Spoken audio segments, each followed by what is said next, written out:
欢迎来到圣辉战争学院，各位新生，从今天起，你们将成为决斗者，而每个人绑定的阵营，则是你们毕生的羁绊与武器。不用为自己绑定到弱势的阵营而灰心放弃，毕竟在我之前，也从未有过使用拜炸庭的传奇决斗者。我现在到底是活着，还是死了？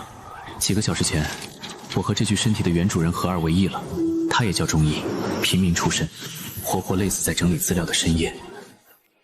下面请喊到名字的新生走上礼台，拿起空白的阵营卡，绑定之后，卡面上会显示阵营的名字和分配的学院，里面会包含一套基础卡供你们使用。第一个，安琪儿·波纳。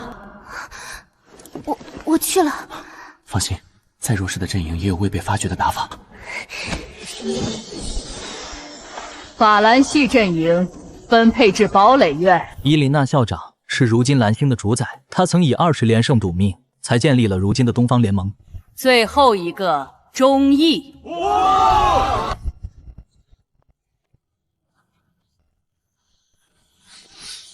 已绑定华夏阵营。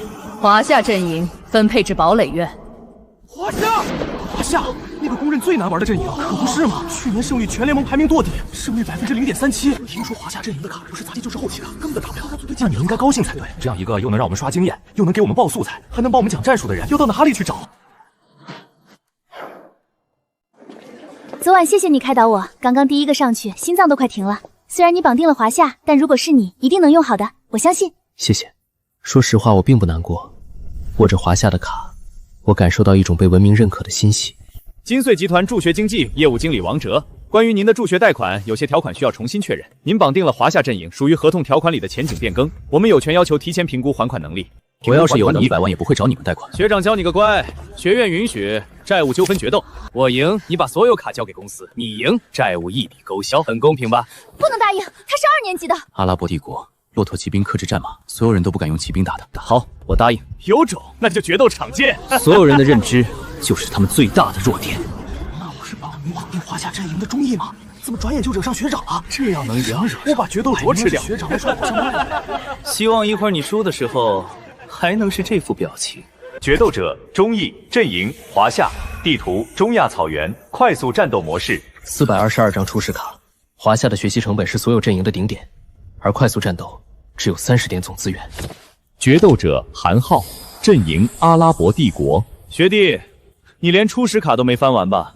给你10分钟准备，免得说我胜之不武。真正打穿阿拉伯帝国的不是重骑兵，而是从不正面决的游牧骑兵。只用1张卡，搁这玩单一兵种呢，纯的杂技卡。在阿拉伯面前玩骑兵，不知道骆驼能惊吓战马吗？钟毅，你一定要赢啊！未检测到传令兵，开启战地指挥模式。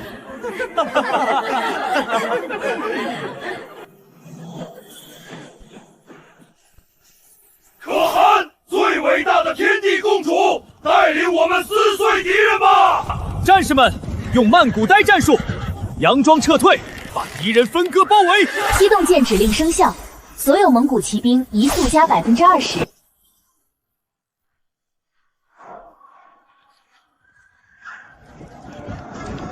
轻骑兵，正中下怀。步兵展开阵型，弓箭后置火力线。骆驼骑兵上前，驱赶敌人进入预设战区。这种撤退不在任何标准模板里。无所谓，敌人退出接触，主动权在我，继续压迫。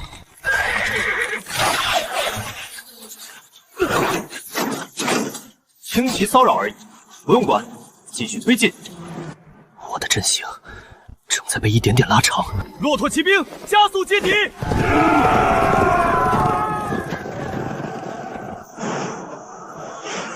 杨败，这是杨败，这是杨败！骆驼骑兵撤回来！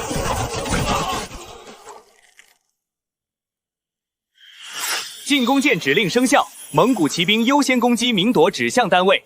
陈浩每一步都是教材里的标准答案，而标准答案最大的弱点可以被毁灭性的提前分析。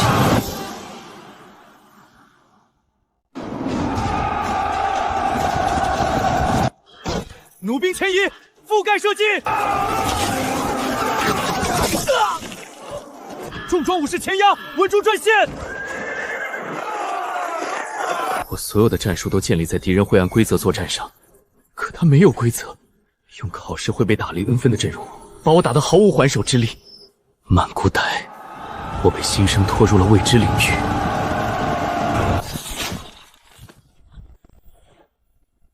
战斗结束，阿拉伯帝国军团全灭，获胜者忠义。他真的赢了，用所有人看不起的阵营，用所有人都觉得是杂技的战术，赢了。胜者从败者卡槽中抽取一张阿拉伯轻步兵，不是最强的骆驼骑兵，不过第一战已经拿下。别被表象骗了，这是快速战斗，省略了运营阶段。标准模式里，华夏早被拖死了。可惜了，要是他绑定别的阵营，说不定能成传奇决斗者。恭喜，按照约定，您的债务一笔勾销，欢迎再次购买金穗公司的金融服务。作为经纪人，我祝愿您的决斗之路走得越远越好。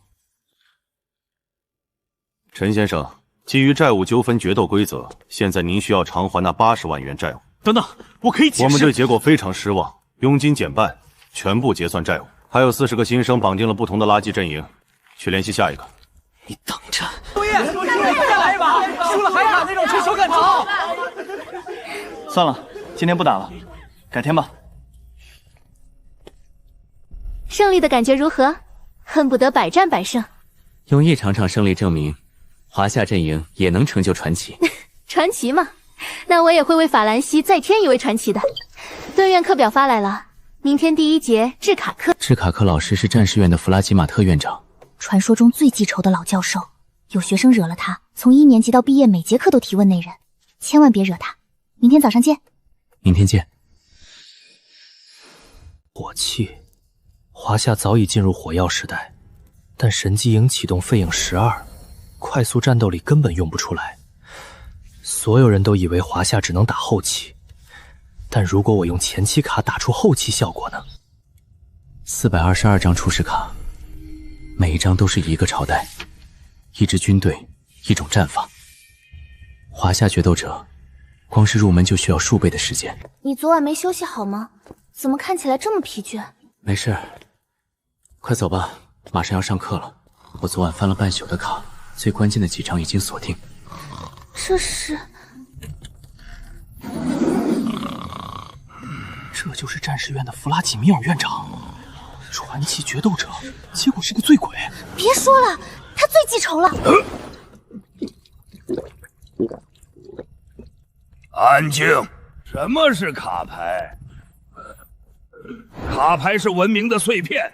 汉朝的环手能斩断匈奴晚道士与汉人冶炼能烧到1300度，罗马做不到，别巴做不到。制卡是把文明的火种压进一张纸里。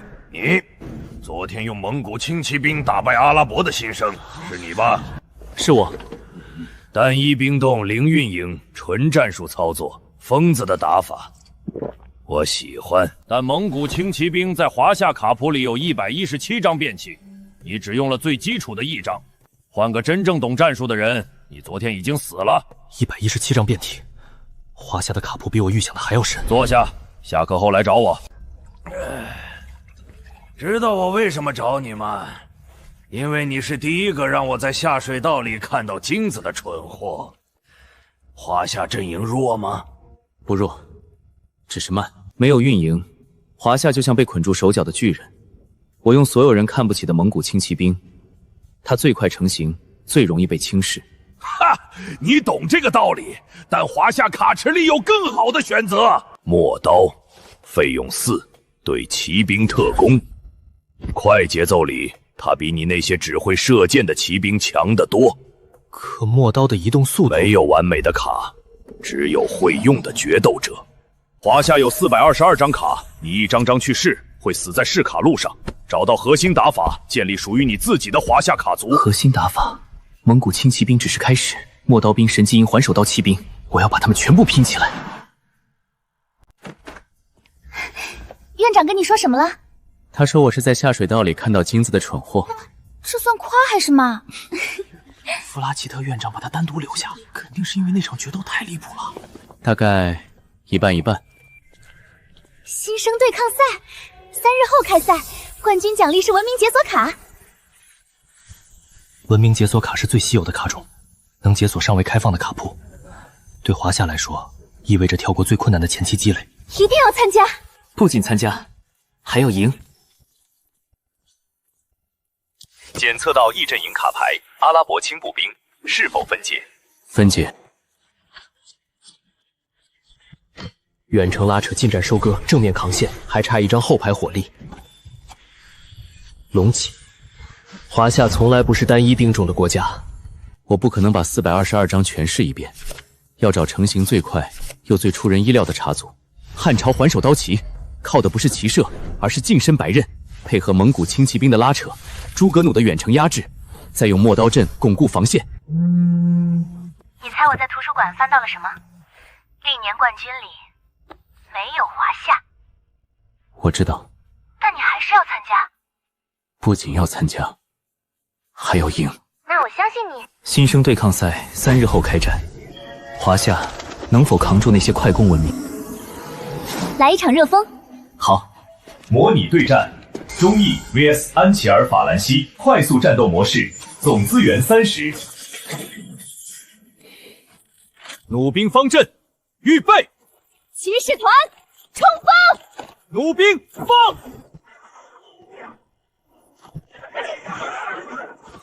陌刀兵迎敌！箭矢跟进，弩兵侧翼射击。蒙古轻骑兵佯败，环首刀骑兵冲锋！模拟对战结束，获胜者中意。你那刀骑兵砍弩兵太狠了。环手刀是汉朝逆转匈奴的武器，近战几乎没有对手。这个卡子你是为新生对抗赛准备的？嗯。战士院的阿里，拜扎廷阵营，3天吃透93张初始卡，以前还是职业电竞选手。3天吃透93张确实是怪物，但华夏有422张，没人能在3天内吃透，包括我的对手。前3排为什么不做人？最后3排的全都给我坐到前面来！这小老头怎么还不上课？不会故意拖时间吧？卡牌分为哪几类？士兵卡、建筑卡、战术卡。最重要的是什么？建筑卡，没有建筑就无法召唤士兵。错误，盾院的人就是死脑筋。我有用决斗桌吗？有造建筑吗？最重要的永远是士兵卡。冲过来的铁罐头、战马的头都会像这样。3阶护甲，士气、训练全面提升，但作为射手最关键的远程能力，并没有太多强化。这就是为什么明明课本已经把制卡流程写得清清楚楚，学校还开设了制卡课，你们必须清楚自己想要的究竟是什么样的。那教授，我们今天是不是要制作自己的2阶士兵卡了？不，所有决斗者制作的第1张卡永远都是自己的传令兵。威尔，过来，他就是我的传令兵。传令兵的形态各不相同。传令兵的本质是你与自己所绑定文明之间交流的媒介。会有人在课上完成制卡，我会额外奖励1张卡。但如果到下周1上课，你们还没制出传令兵，就等着成绩不合格。赛博祭坛，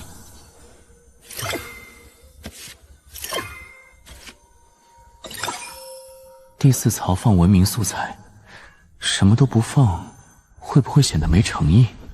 教授，我想借您手里的酒作为文明素材。不行，你借我的命可以，不能借我的酒。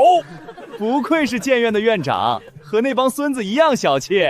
你说什么？我说您不行。站起来，制卡课扣10分。还有你，上来拿酒。兄弟，我一定报答你。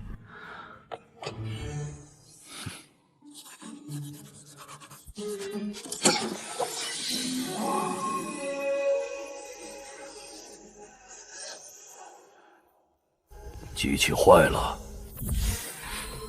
啊！狐狸！我想过熊猫、老虎，甚至龙，结果是只狐狸。大禹的老婆就是九尾狐，狐狸一直是瑞祥的象征。忠诚、赤狐、橙色的橙。华夏的回应是3000年没出现过的3字回应。上一次收到3字回应的华夏决斗者是华夏传奇姬轩辕。兄弟，课上谢谢你了。嗨，这算什么？教授说课上成功制卡的可额外领一张，我特地找他要了英格兰的。行，感谢的话不多说，下午狠狠干爆建元那群崽种，就当回礼。你的搭档呢？召唤出来看看呗。忠诚。好可爱，比我家那个社恐好多了。你的传令兵呢？那孩子比较害羞，体型大，到决斗场再给你们看。你们盾院走路的都是乌龟爬吗？那是，我们知道肯定能赢，不像你们急着来送死。规则不变，1对1不还卡，6对5我们只出5个，输的手写投降书，下节课来我们教室念。你们输了也一样。给你们5分钟准备。那人是谁？梅肯，父母都是职业决斗者，绑定神圣罗马帝国，我们这届最强的那一档。不过不用担心，我有个奇招，他第一个上我必拿下他，只是后面的人未必会上第2次档，所以后面就靠你帮我们出谋划策了。交给我。决斗者鲍姆阵营英格兰王国，决斗者梅肯索伦阵营神圣罗马帝国，胜利者梅肯。鲍姆，我还以为你有多大本事，剩下的人还有必要上吗？不如早点投降。我败了，明明战术已经生效，可神罗的强度……你做得很好，侦查到了主力，战术也没问题。你输的不是战术，是阵营池。注意兄弟，你能赢学长，肯定也能赢梅肯吧？我打不过他，标准模式，以我现在的卡组，没有机会。我赢不了，不代表我们赢不了。安琪儿，你去干掉梅康。我去，这是我第一次正式决斗。没关系，我教你一个套路，足够你一穿5。抱歉，这孩子有点害羞。还能这么打？商量这么久，就派一个女生上场。我可不会因为你是女生就手下留情。第一次正式决斗，忠义，我不会辜负你的信任。1vx1 标准模式，安琪儿波旦法兰西王国，梅肯索伦圣罗马帝国，地图西欧森林。赢定了！森林图是步兵主场，法兰西骑兵根本拉不开阵型。什么叫武村民开局？他为什么开局自己直奔中场？5费造营房，召唤2队日耳曼自由民去中央站铁，剩3费补村民。第3分钟控铁后，就是神罗重步兵的碾压时间。他肯定先抢马，等他发现唯一的铁被我控制了，我的重步兵已经到他家门口了。刚好赶上。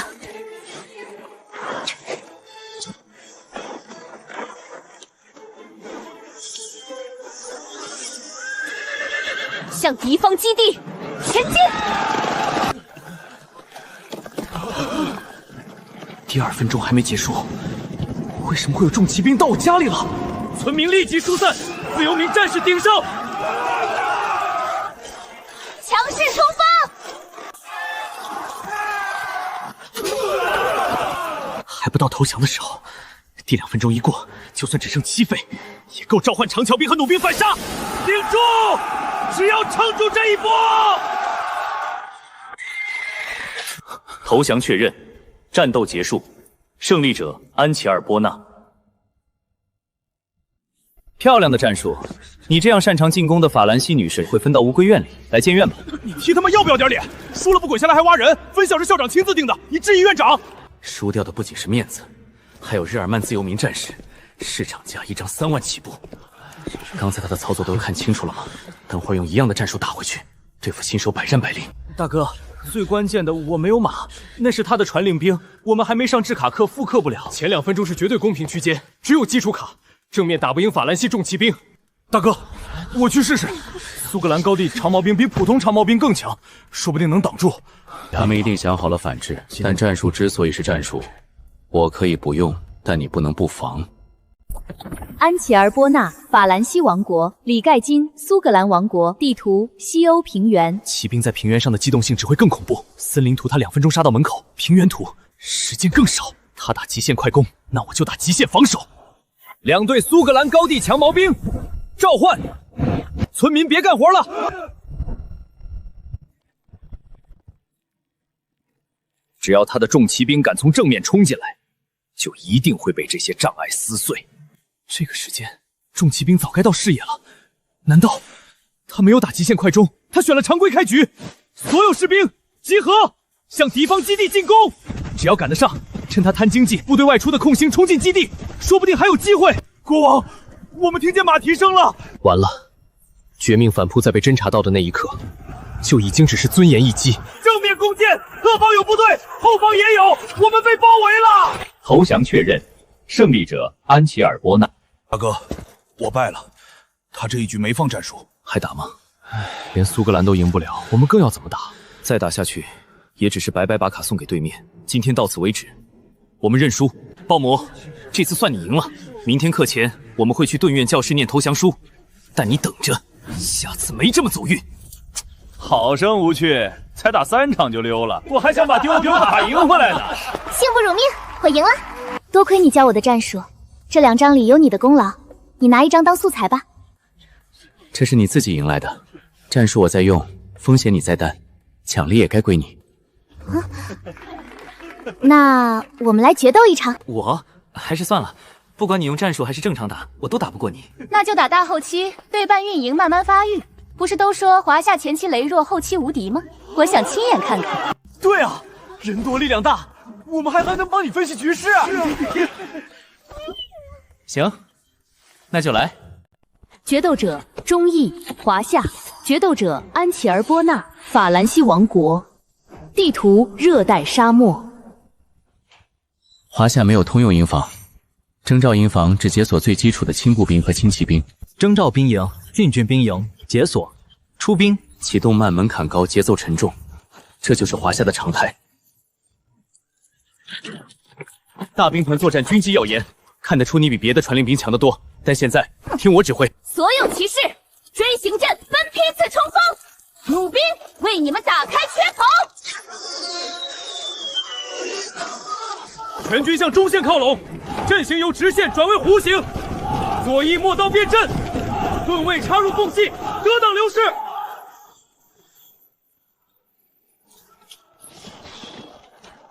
陌刀兵，斩马！羽林重骑，冲锋！第2波骑兵绕后，目标敌方弩扇。左翼2降撤开，羽林重骑入场。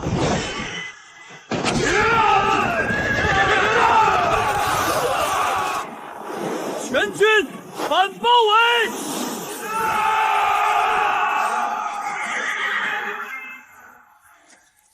我投降，战斗结束。这就是华夏大后期，果然名不虚传。陌刀斩马，神臂弩超远射程，每张卡器都有独一无二的价值。但你差点就赢了，如果你的骑兵再多一队，弩阵就来不及反包围了。下次我可不会留手。3天后的新生对抗赛，你们报名了？必须的，冠军奖励是文明解锁卡。文明解锁卡，最稀有的卡种，能解锁尚未开放的卡铺。对华夏来说，意味着跳过最痛苦的前期积累。那我可得抓紧练，被你俩虐完，我感觉这英格兰长弓手还能抢救一下。汉的环手刀，唐的陌刀，宋的神机弩，元的轻骑，明的火铳，还有更多我没见过的卡。华夏不是后期无敌的简单答案，它是一个需要一砖一瓦搭建的文明体系。所有看不起华夏的人，3天后见分晓。今天继续练习，我要让你刮目相看。决斗者忠义，华夏。决斗者安吉尔·波纳，法兰西王国。地图中亚草原。今天我要看看后期的华夏有多无敌。所有骑士分批次冲锋，弩兵发射。防守为主，防御阵列。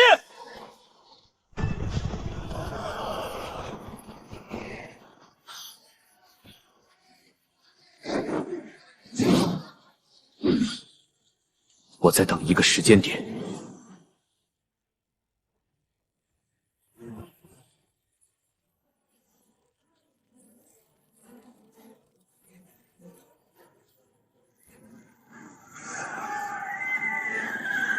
第11分钟，费用到账了。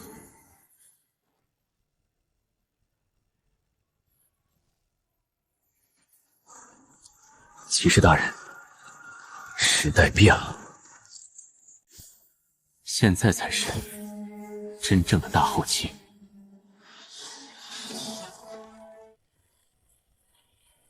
敌人阵线正在收缩，我现在要做的就是把拳头砸得更深。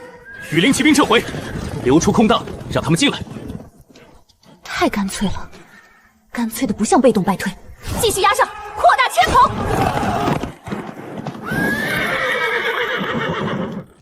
开火！火绳枪，火枪装填比弩兵更长，只要顶着这轮射击冲进去，火枪战线一样会被碾碎。冲上去，别停！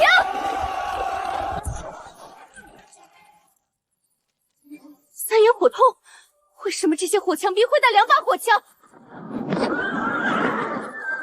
向高地弩手先撤，把拳头收回来。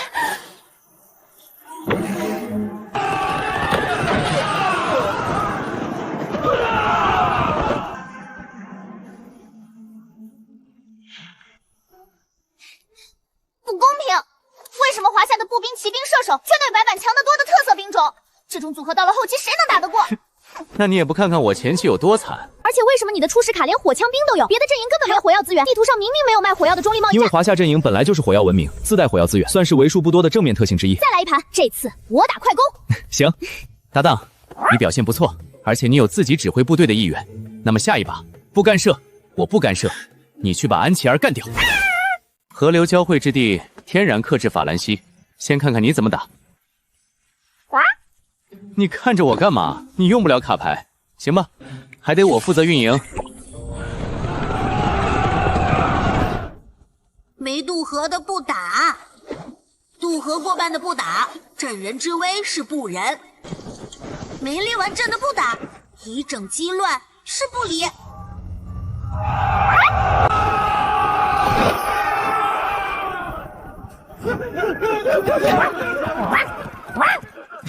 你还不满上了？对手是法兰系，不是诸侯，你用周礼打人家干嘛？小橙子真的是一只狐狸吗？怎么感觉比我的法兰西还恪守骑士精神？我本来想骂他思想封建，但这话太抬举他了。他这思想水平压根儿没进封建时代。没渡河不打，没列阵不打，正面冲我不打，因为打不过还打是不智。你这法兰西我都溃败了，你还追击，简直是不信。所以这家伙是商朝来的，大概率是。大禹的老婆是九尾狐，商周正是狐狸被当瑞祥的时代。不过认真讲，如果他能学会现代战术，绝对是最强的传令兵。他有自己的判断和指挥能力，这在传令兵里独一无二。哥们儿，别挺着胸了，你挺给谁看呢？你的战术思想太落后了，还遵循某种古典道德，没看过《孙子兵法》。以后每周2战术课，周5指挥课，你都跟我去听。123加4 56等于多少？今天这场决斗把华夏的致命问题暴露清楚了，活不到强势后期。接下来要掷的卡，要么前期结束战斗，要么稳稳苟到后期。什么东西能代表快攻？就算放法兰西重骑兵，指向的也只是重骑兵，不是快速结束战斗这个概念。才过半天就忘了请老祖宗办事得送礼了。老祖宗啊，我需要能在早期就击败敌人的强力战士。抽歪了，这也太早期了。老祖宗啊，我需要能够最快速度击败敌人的办法。抛开离谱描述不谈，1v1里用不了，要能用确实是最快击败敌人的办法。毕竟我都没敌人了。你怎么来了？来看我制卡。对了，忠诚，传令兵能不能放到文明素材里？开个玩笑，我舍不得把你的命当素材。老祖宗啊，我需要能够最快形成战斗力的办法。别放狐狸毛，弄得我们直打喷嚏。酒也别放了，再喝下去我们要全趴下了。这回应是不是有点太喜感了？所谓文明回应，不会是一群华夏皇帝阴魂在群聊吧？以50%比例把村民转成戍兵，只要有10队村民，瞬间变5队能打的轻步兵，开局就有成型战斗力，但只能在基地附近活动，这注定更适合防守。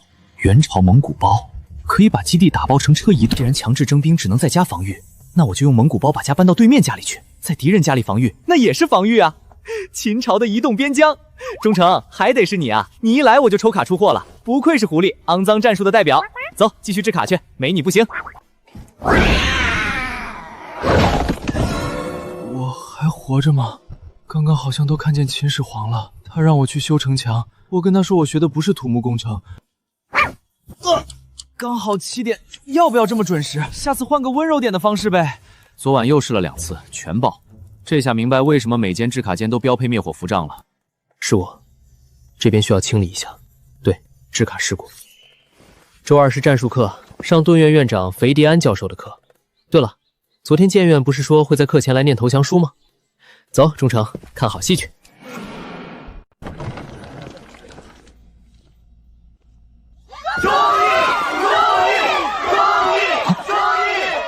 这是怎么个情况？大功臣，大家都在等你呢。我是不是错过了什么消息？就算赢了剑院，也不至于这副架势吧？你自己看，学校论坛这篇帖子翻来覆去就一个意思，不是剑院针对谁，是另外3个学院都垃圾，所以鲍姆才急着约剑院的人决斗。大家都憋着一口气。这帖子是谁发的？我就随便描述一下事实，比如梅肯惨败后对女生说你不该在盾院什么的。你省略的部分有点多。忠义，愿赌服输，我们来念投降书。我神圣罗马帝国决斗者梅肯索伦代表剑院承认昨日对决中败于盾院，我方技不如人，心服认输。盾院万岁！不过我有一个问题想问你，请说。那个让安琪儿用独角兽传令兵打极限快攻的战术是你设计的吧？第2分钟杀到我门口，这不是法兰西常规战术，是专门针对神罗的定制打法。你怎么做到？开局逻辑是教科书的，10村民营房，自由民战士强铁，每一步都是标准按最大的弱点，就是可以被提前分析。有意思，新生对抗赛，我等着看你用什么战术。喂，你就这么走了？输了就是输了，但下次不会再输。就这样，我们约好的可不是这么简单的流程吧？行了，老大，到底还是一个学校的同学。你们或许听过我的名字，西比拉帕扬。学姐，你走错教室了吧？这是1年级盾院。没走错，斐迪安教授有事不在，1年级前2周的战术课由我带上。就是那个3年级级长，正式赛击败4年级级长，全校最强。谁会选择这样的人？知识强大美丽，更重要的是，正式赛从来没输过。怎么，你的偶像？想了想，那他也太无趣了吧？决斗结果不是有胜负2种吗？一直赢岂不是只能体验一半的内容？你这是什么歪理？抱歉，学姐，我们给剑院丢脸了。仅代表我们几个向盾院投降，技不如人，甘拜下风。你们这一节是什么课？院长的制卡课。行，我回头跟院长说，你们这节课留在盾院上战术课。昨天谁参加了决斗？把阵营卡给我。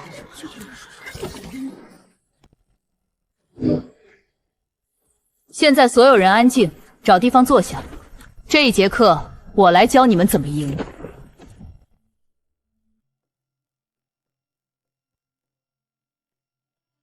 第1盘，英格兰对战神罗，没什么好说的。等你们决斗经验多了，自然知道怎么打。虽然我输了，但这也是我的高光时刻。第2盘，法兰西对战神罗，这一盘有意思。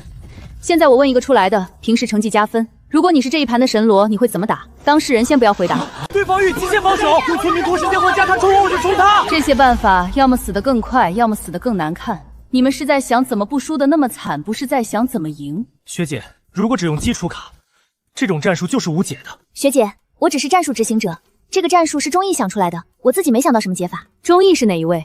哦，那个带着狐狸的学生。我不反对和传令队培养机会，但请注意场合。你后排的女生注意力已经完全被狐狸吸引过去了。有无解法？如果只是针对这个战术，把路堵住就行。法兰西完全放弃运营，只追求一次性冲垮对手。只要没冲进主城，占下全部中立资源，也远不如正常运营的神罗。在要道布置障碍，隔绝进出，等神罗造出压倒性部队，再把障碍挪开，一剑结束战斗。那你告诉我，你安排安琪儿打极限快攻时，战术核心是什么？信息差。战术的核心不是我做了什么，是对手不知道我会做什么。剑院没上制卡课，不知道传令兵可以当坐骑，算不出第2分钟之前会出现法兰西重骑兵。说得很好，钟毅，平时成绩加5分，但你漏了一个更关键的点，快攻不是比谁更快，而是比谁先掌握了节奏。梅肯的节奏是第3分钟出重步兵强铁，你抢在他的节奏之前完成攻击，这才是你赢的核心。战术基础第1课，谁掌握了节奏，谁就掌握了胜利。确实，我要在新生对抗赛掌握的不仅是每个对手的战术习惯，更是他们的节奏感。在对方以为我会做 A 时做 B， 以为我会守时进攻，以为我弱时，我已经赢了。你们大多数是盾院，绑定的阵营多半中后期发力。今天我要教你们一个思路，也是斐迪安教授最核心的战术理念：如何用最少的费用让自己活到下1分钟，活到自己文明的优势期，再发起进攻，终结战斗。学姐，我们这些优势期在前期的阵营也要考虑全防吗？首先纠正一个误区，并不存在什么前期优势的阵营。你们口中的优势，只是因为1年级缺少足够的结场卡。堡垒院院长、传奇决斗者称号城墙的斐迪安教授用的也是神圣罗马帝国，但他每一局都会拖到半小时以后拼到残局，因为教授相信自己是最强的残局处理者。只要到残局，他的胜率就超过100%。在战斗开始之前就要判断自己的优势期在哪里，把全攻或者全防做到极致，你们才有资格去谈传奇决斗者。这周作业，每人交1篇分析论文，判断自己阵营的优势期在哪里。写完交到办公室，我会面批。又是论文。用大义击败敌人，他觉得这符合战术课精神。但我去哪儿找华夏阵营的高水平对战录像啊？你怎么愁眉苦脸的？课上不是还被加了平时分吗？昨天你不还点5个菜吗？今天怎么就剩免费汤加免费饭了？这也没到月底啊！人总有从顶峰跌落的时候，就是愁战术课那篇分析论文。华夏阵营资料本来就少，职业决斗者都没几个，我上哪儿找高水平录像呀？别想那么多，这才周2，时间还长着呢。你看看我，制卡课作业还没动，明天又是最该死的数学课，课不多，空下来全拿去写作业了。你是不是缺钱了？啊，这你都看出来了。不过钱的事我会自己想办法，不用你操心。等下，忠诚。大刀还有脸从壶嘴里抢吃的，罢了，舍小节取大义，合乎周理。进来，是你啊，钟毅，看好你的传令兵。那些桌上摆的都是未解密的文明素材，弄坏一块就把它做成狐皮嫁衣，手感确实不错，怪不得你整天带在身上。说吧，找我什么事？是关于作业的，我绑定的是华夏阵营，不管是资料还是高水平决斗录像都很难找。华夏阵营啊，高手确实不多，不过在决斗赛事官网上还能找到一些存档的。那个网站的录像不是按秒收费的吗？哦，听你这话，学弟好像手头有点紧啊。正好，我这里有个来钱快、门槛低，还很轻松的活儿。你也不想完不成作业，平时成绩直接0分吧？这3个词连在一起，能是什么正经活儿？怎么听着不是诈骗就是传销啊？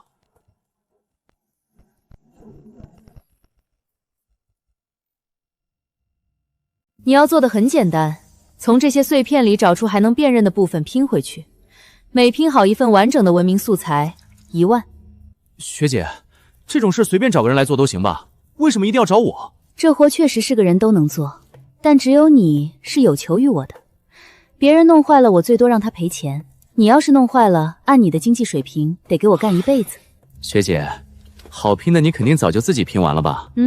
所以才给你钱。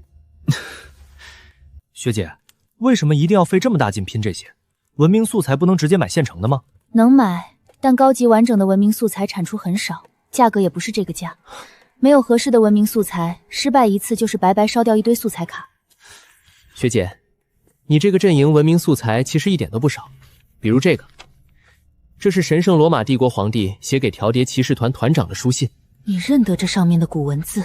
略懂一点拉丁语，也就是你口中古文字的一种。这是里米塔金心诏书，主要内容是授权条德骑士团征服普鲁士。学姐，还需要我解释什么是条德骑士团吗？跟我来。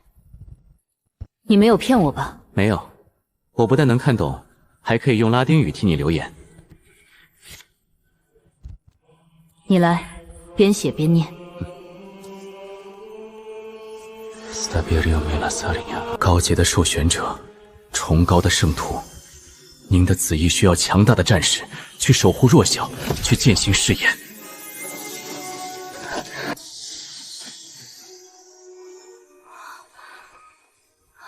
真的成功了，这是我的第1招3阶卡。谢谢你，随你想要什么，我都可以答应。什么要求都可以的话，那我可要吃你一辈子了。你别想歪了，我是说，我想要你做我的私教，老师们也能教知识，但设计战术、构建体系，还得找一个强大的自己人帮忙。那正好，我教你决斗，你教我古文字。至于作业，既然没资料，我们自己动手实践。我用主流阵营轮流跟你打，每个阵营10盘，你自然就知道怎么应对了。那岂不是要打到明天？你高估自己了，就算我只用基础卡，赢你1盘也用不了5分钟。对了，先加好友。我知道一张3阶卡远不止这个价，但我手头的钱大多拿去买素材了，剩下的只有这些，以后再补上。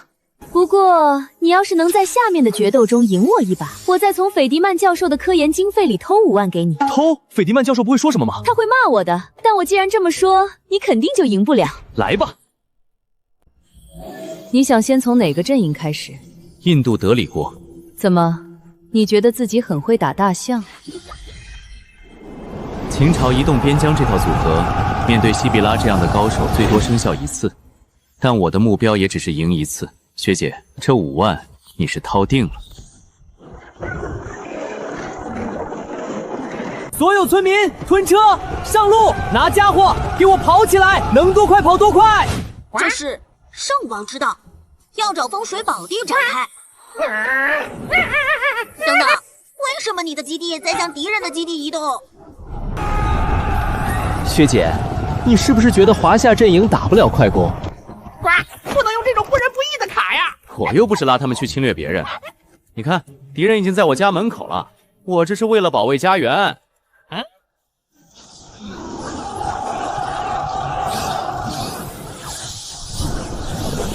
我们的脚下就是国门，战士们进攻！没兵营，学姐肯定是贪经济去了。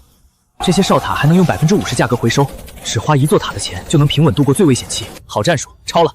但学姐，我卡族里已经不全是基础卡了。老乡，借你人头一用，2座塔可挡不住500个戍兵，冲上去，把塔拆了！我升了爵位再还。战斗结束。你已经制过卡了，能给我看看吗？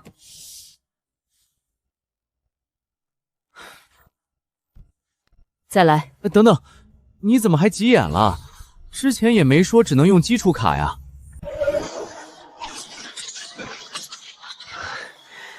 赢的那把之后，我再也没赢过第2次，但也没再输得那么难看。越往后，很多都拖成了平局。只要扛过前期，靠防御体系就能把战局拖成僵持。今天到此为止，你的作业素材够了，10个阵营的对局复盘足够写一篇不错的分析论文。还有，后天的新生对抗赛，我看好你，别再遇到我之前被淘汰，我会在校内赛等你。校内赛，先过新生对抗赛再说吧。听说战士院的阿里抽到了1号签，第1轮对手是个游小院的新生，那人当场脸都绿了。淘汰赛就是这样，签运好的走得远，签运怕的就用自己的实力把路打出来。新生对抗赛正式开始，规则如下：标准模式1v1淘汰制，32强之前使用快速战斗模式，32强之后使用标准运营模式。冠军获得文明解锁卡1张。现在公布第1轮对阵。葡萄牙那个阵营的航海科技是所有阵营最强的，标准模式里经济滚雪球特别厉害。不用担心，快速战斗模式总资源30点，没有运营阶段，他的航海科技用不出来。对啊，快速战斗模式。校长选这个赛制对我是有利的，32强之后才变标准模式，但那之前够我赢下所有比赛了。你是不是早就研究过赛制了？华夏阵营，说实话，我很同情你。同情我什么？同情你的努力注定白费。葡萄牙的快攻体系是教科书级别的，而华夏的慢热也是教科书级别的。决斗者忠义，阵营华夏，快速战斗模式，总资源30。葡萄牙的快攻体系确实成熟，但它的弱点也很明显。弩兵和探险家都是远程，一旦被近身就毫无抵抗能力。他没带弩兵，对面3队弩兵，他不带远程怎么打？而且骑兵比例太高了。没有远程，那我的弩兵和探险家可以无伤输出。这个忠义果然被高估了。弩兵推进射击，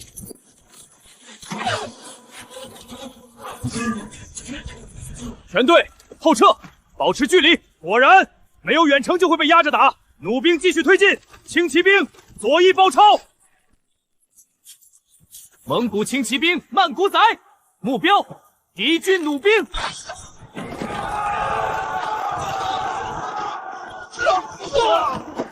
弩兵转向右翼，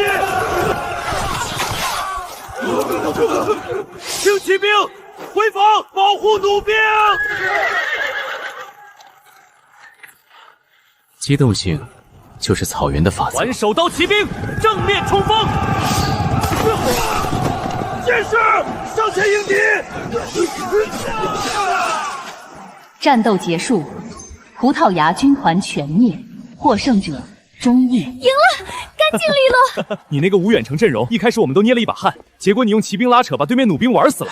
葡萄牙的弱点就是远程太多，近战薄弱，只要用机动性压制住弩兵，剩下的就是收人头。下一轮对阵，忠义你对阵的是战士院的格尔德条特骑士团阵营。欧文骑士团，那不是神圣罗马帝国的子阵营吗？重装骑士专精，正面冲击力极强，但在快速战斗模式里非常凶。条纹骑士团重骑兵专精，那他的阵容大概率是纯骑兵冲锋。你能打吗？陌刀兵本来就是斩马的。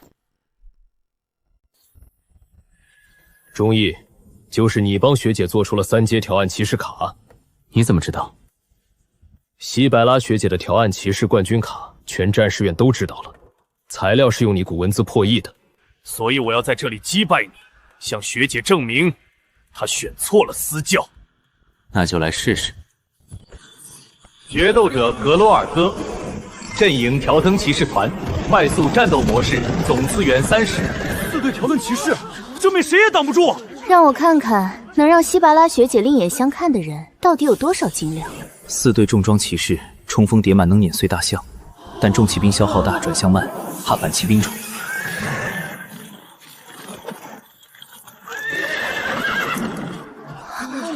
3队陌刀兵跟条轮骑士正面硬碰，疯了吧？全军冲锋！陌刀兵前3排跪壁斩马，后3排力劈骑士，弩兵自由射击，碾碎他们！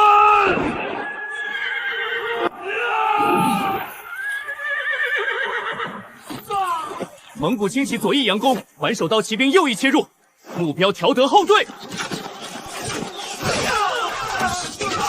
势头步兵上前，全军合围。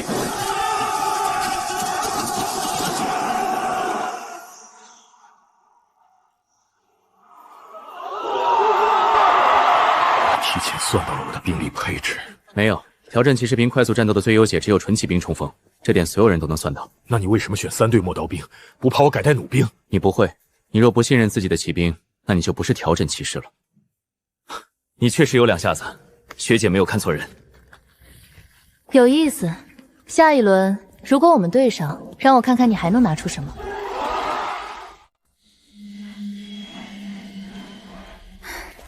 你这边怎么样？刚打完第3轮，对手是战士院的条本骑士团重骑兵冲锋。 陌刀兵解决了，我淘汰了。第2轮碰到阿里，3分钟不到就被推平了。阿里是头号种子，你能挺到第2轮已经很强了。哈桑，阿拉伯阵营，这个你不是打过了吗？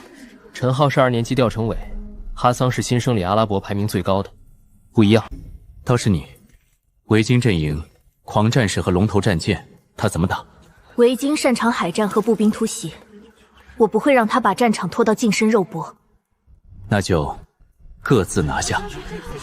听说你第1场就用单一兵种打败了陈浩学长，不过我不是陈浩，看得出来。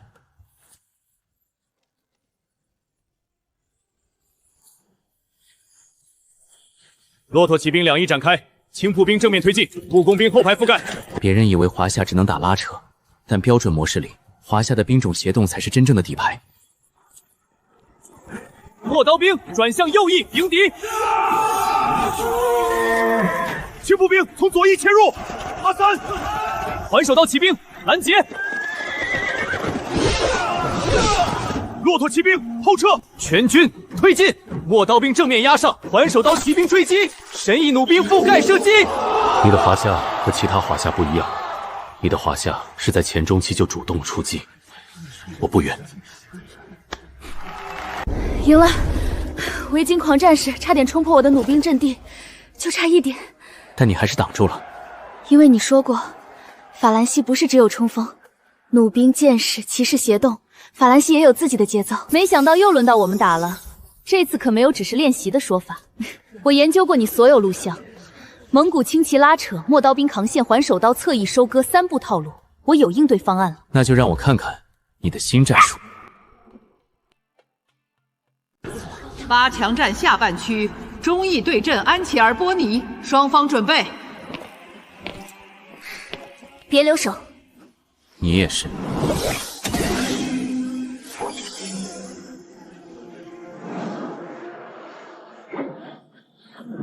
工程武器厂，安琪儿之前从没用过工程单位，他建这个做什么？投石机，他不是要冲锋，他是要用投石机拆掉我的陌刀兵刀墙。全军散开！重装骑士随行阵冲锋！蒙古轻骑兵佯败诱敌，环手刀骑兵侧翼拦截。骑士步里轻骑兵继续冲击正面，弩兵压制环手刀骑兵。华夏不是一个朝代，华夏是5000年。悬架骑兵正面冲锋，陌刀兵两翼让开。新卡，华夏卡池里怎么还有这种重装骑兵？又来了，又是新卡！投石机继续轰击，弩兵压制悬架骑兵。安琪儿，你是我认识的最坚韧的人，但这场比赛我必须赢！全军总攻！我投降。那只悬甲骑兵，你什么时候弄到的？用西比拉学姐给的钱，在二手市场淘的。唐朝的卡在华夏算冷门，价格不高。又被你藏了一手，但下次我一定会赢回来的。我等着。忠义拿下冠军！忠义冠军！忠义冠军！忠义冠军！冠军！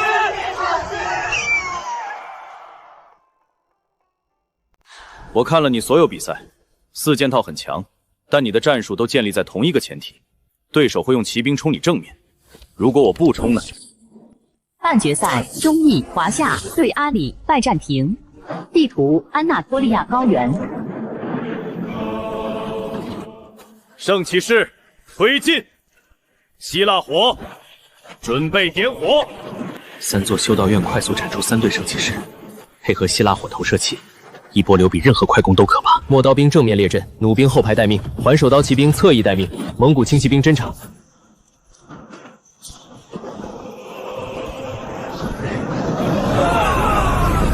全军后撤，远离火线。这怎么打？正面有火烧，侧面有圣骑士手，完全捂住下口。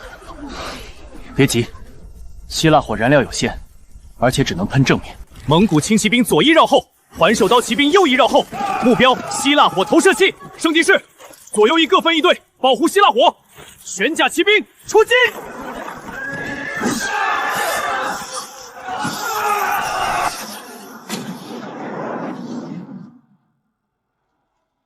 结束了。你最后那一下故意留悬甲骑兵做底牌，等我自己把圣骑士分兵是吧？你的希腊火战术几乎完美，唯一的弱点是攻坚时必须把近战单位全压在正面。我记住这个教训了，校内赛我会赢回来的。赢回。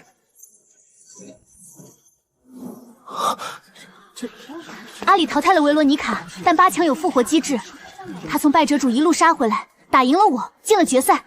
让我看看你究竟还藏着什么。决赛，忠义对阵维罗妮卡，双方准备。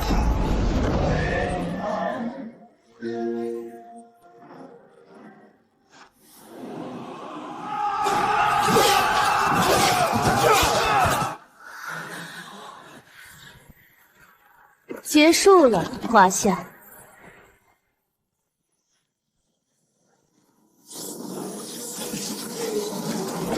什么？老乡们，敌人就在眼前，我们脚下是国门，守国门，死战不退。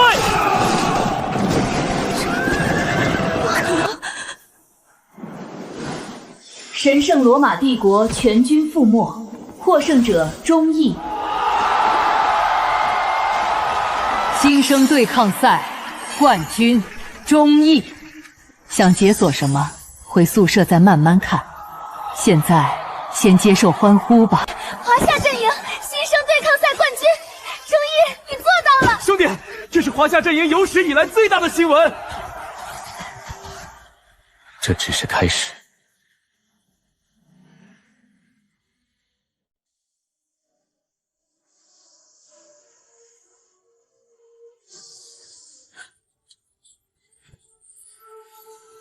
9个选项，每一张都是华夏历史上最精锐的部队，但我只有1张解锁卡，只能选一个。安西都护府，大唐西域的钢铁洪流，极端环境作战都有加成，而且能独立作战，不像其他重骑兵需要后方支援。玄甲骑兵费用12太重，安西铁骑费用11，而且有机动性。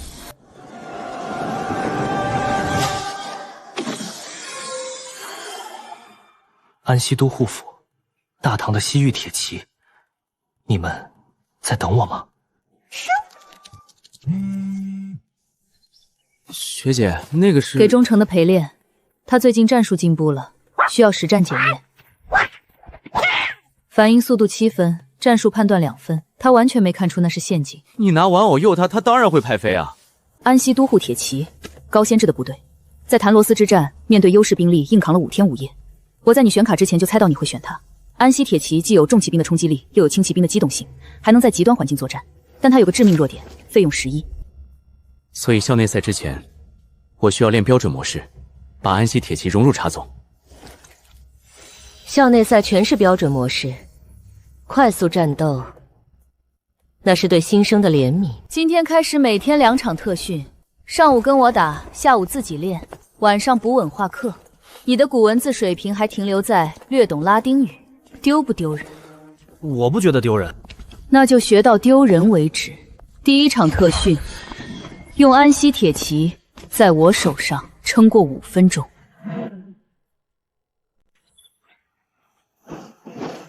开始。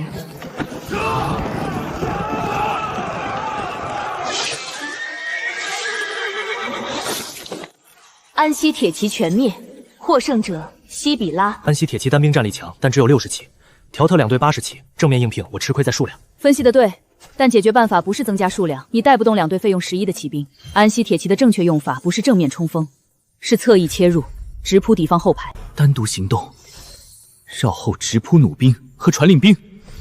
没错，安西铁骑不是主力，它是你的尖刀。再来，这次不许正面硬碰。想绕后。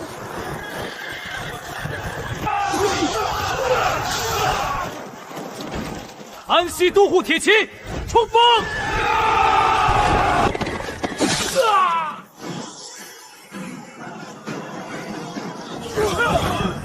轻步兵缠住他。战斗结束，还是输了。但这次撑了12分钟，上次只撑了5分钟。你最大的问题是太依赖奇谋了，绕后、包抄、侧翼切入，这些都是奇谋。但奇谋之所以叫奇谋，是因为它不稳定。正合以奇胜，孙子兵法。如果正面扛不住，偷袭再漂亮也没用。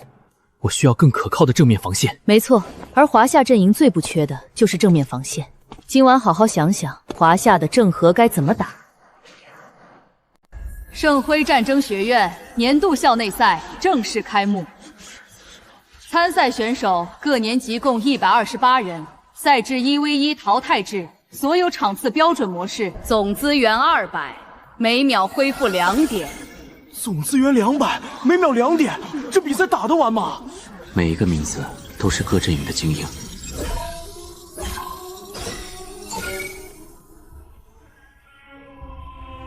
第一个对手李威，英格兰阵营。你的第一个对手李威，盾院2年级英格兰阵营。他用英格兰重装骑士加长弓手精英组合，而且研究过你，新生赛每一场录像都看了。那他应该知道我的安西铁骑能绕后切后排，所以他会做准备，而你要做的是在他准备好的情况下依然打赢。第1场比赛1小时后开始。如果你和我在决赛相遇，我一定会走到那一步。李威那家伙打法很猥琐，长弓手在后面射，重装骑士在前面扛，你如果冲正面，鲍母，你跟李为熟吗？算是老乡，他比我高2届，打法我大概知道，但他这2年肯定又有进步。钟毅，你打算怎么打？英格兰远程多，近战薄弱，但长弓手射程远，伤害高，不能用骑兵拉扯，所以我打算用盾墙推进。重装盾位可以组成盾墙，为后排挡箭。纯盾排兵，这卡有用吗？快速战斗模式没用，但标准模式200资源足够组建一支盾位推进到敌军阵前。长弓手射程再远也需要视线，把他们的视线全用盾墙挡住，他们就射不到了。盾墙推进到阵前后，安息铁骑绕后，陌刀兵正面碾压。你这打法太赖皮了吧！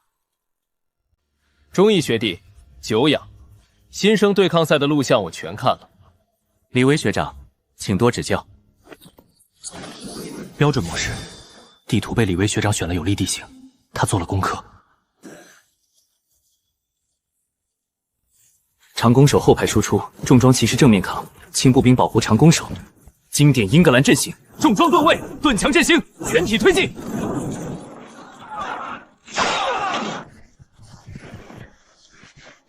陌刀兵从盾墙2侧包抄，安息铁骑绕后。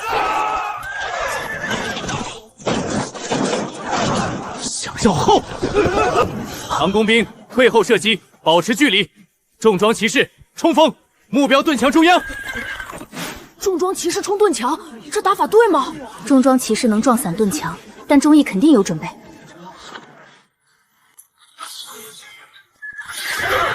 堡垒战术，就算有减伤，长弓兵没有近战能力，只要冲到面前，盾位散开，陌刀兵合围重装骑士。这样下去，就算赢也是惨胜。还有一张卡，先秦强弩营，射程比长弓人还远，但需要前置高级靶场。现在造来得及吗？高级靶场，强弩营需要30秒训练。这30秒，我的长弓手足以射穿你的基地。神医弩兵，掩护高级靶场。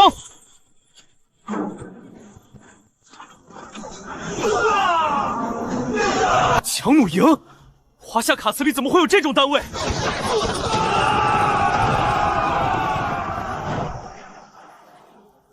我输了，我投降。强弩营，任何华夏攻略里我都没见过。跟华夏打，你永远不知道他下一张卡是什么。苏珊霍翁索性和韩斯学长是一个家族的。周一，牛逼！你是那个用华夏打赢了李威的1年级，李威的英格兰阵型在2年级算中等偏上，你能赢他说明有点东西。但条顿骑士团不是英格兰。极端环境作战，血缘30%全属性，也就是说，在这张图上，安息铁骑反而有加成。条德骑士冲锋！陌刀兵刀墙，强弩营覆盖射击条德骑士。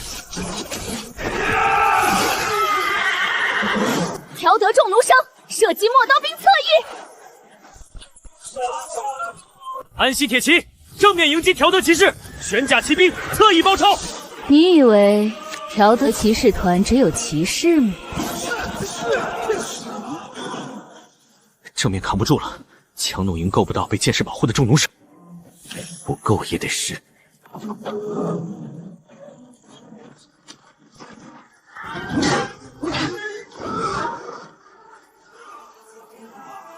那是兵马俑。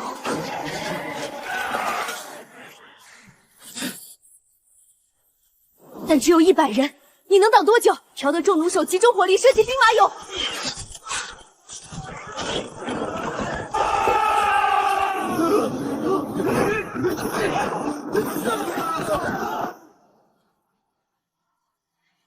我输了，我投降，我认别。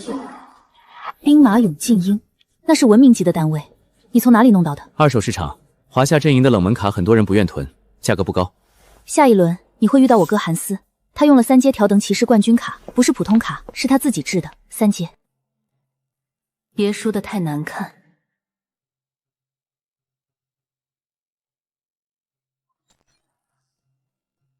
韩斯那条顿骑士团的3阶卡是他花了1整年才制出来的。忠义，你能过这一关吗？韩斯防霍恩蜀伦，苏珊的哥哥，希巴拉学姐口中校内赛8强常客，还有3阶条顿骑士冠军卡，来吧！第11场，去年校内赛8强战，韩斯 vs 埃德蒙金雀东。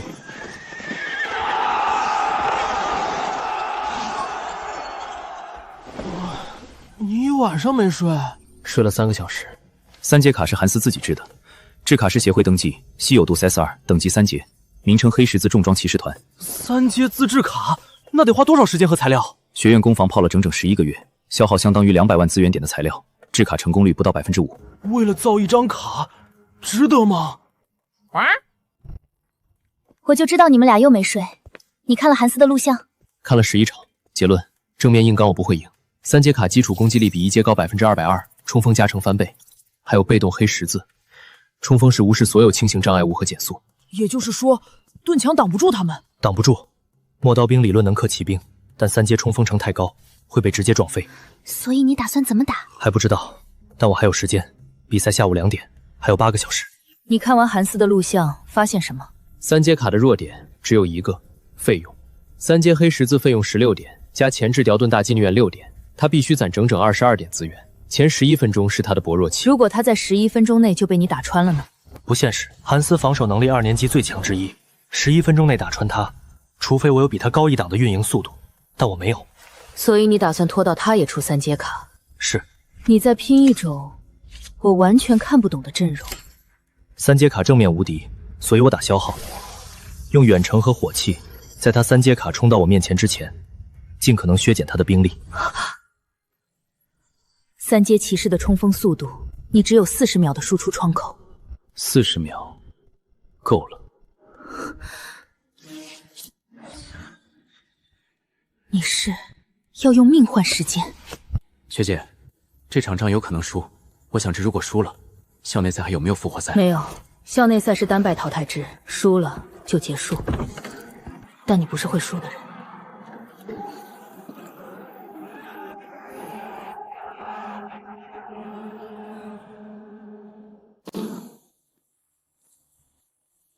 请多指教。他选了黑森林限制远程视野，聪明的选择。钟义学，舍妹昨天跟我说了，你用了兵马俑，能把它用出来是你的实力，所以今天我不会手下留情。请多指教。柳没有常规营养，取而代之的是3座靶场、伐木场，1座市场。钟义完全不出兵，高级靶场加火药攻方，这不是华夏的标准开局。他怎么不出兵？韩斯骑士一旦成型，他拿什么挡？他出了，只是不是常规部队。3个伐木场要大量木材，高级靶场加火药工厂，他的第一波部队全是远程和火器。条特骑士疾驰，直冲敌军基地。 6个靶场，他要用远程火力比袭我的冲锋。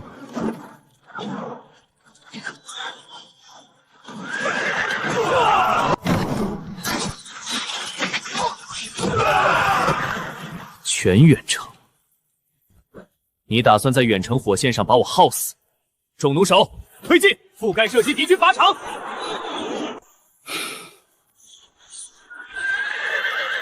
来了。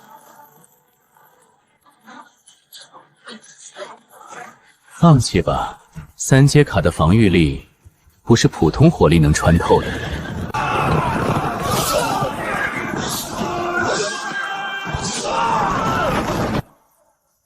你输了。第一波远程防线撑了23秒，比预想少，但够了。你的人已经过了黑森林的中央线。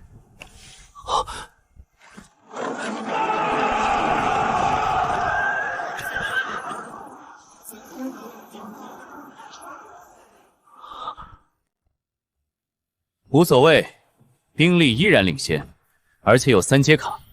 黑十字骑士冲锋，陌刀兵刀抢，奇瑞士2翼展开，骑兵绕后。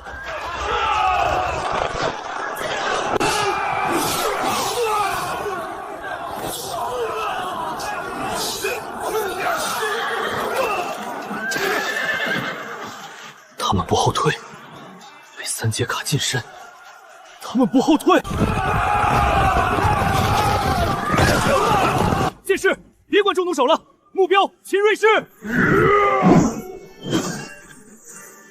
军功爵位，这张卡没有上限，拖得越久，秦瑞是越强。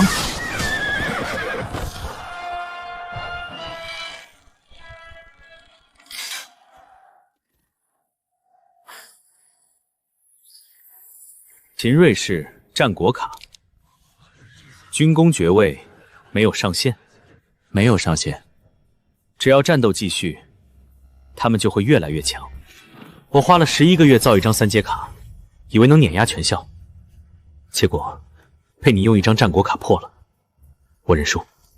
战斗结束，获胜者钟毅。秦瑞是哪里来的？二手市场，华夏冷门卡，没人要，便宜。深不见底，真的是深不见底。下一轮别输。就知道他不会输。23秒的远程防线，用命换来的时间，这就是你说的够了。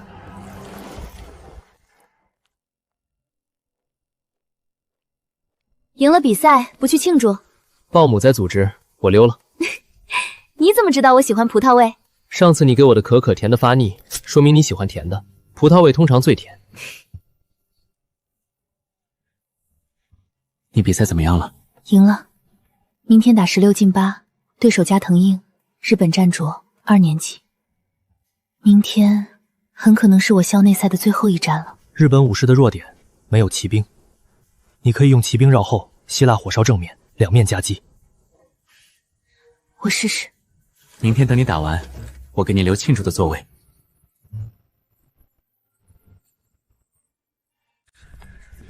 戴寨廷1年级，排名比32略差，请多指教。标准模式，总资源200，地图富士山魈。公族卿射击骑兵，不管骑兵了，武士直冲敌军基地。我只有一次机会。希腊火，释放！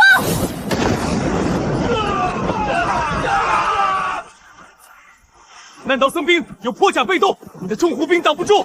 轻骑兵回身，目标难道僧兵后方？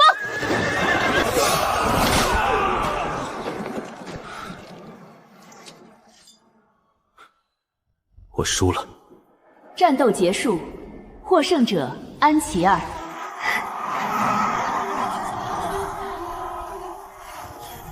安琪儿也进16强了，1年级生占了2个16强名额。该我上场了。听说你昨天打了韩斯，干得好，但今天我会赢。标准模式，地图英格兰平原。英格兰平原加长弓手射程，他研究过我。磨刀兵、刀墙、强弩营覆盖射击，秦瑞士从左翼迂回。你以为我会和韩斯一样，让你白打23秒？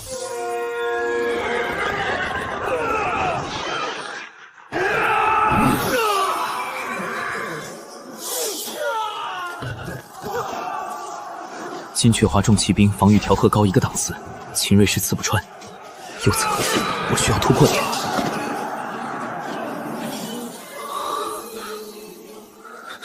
堵不堵？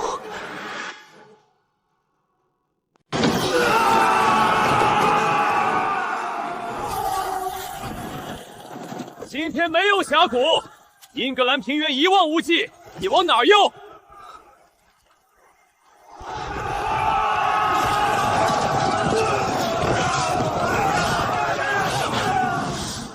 强弩营，全部前进，推进到1线，距离3个马身。他远程兵推到敌军面前，疯了吗？贵族重骑兵转向，目标强弩营。艾德蒙以为我要用强弩营输出，所以他让骑兵转向了。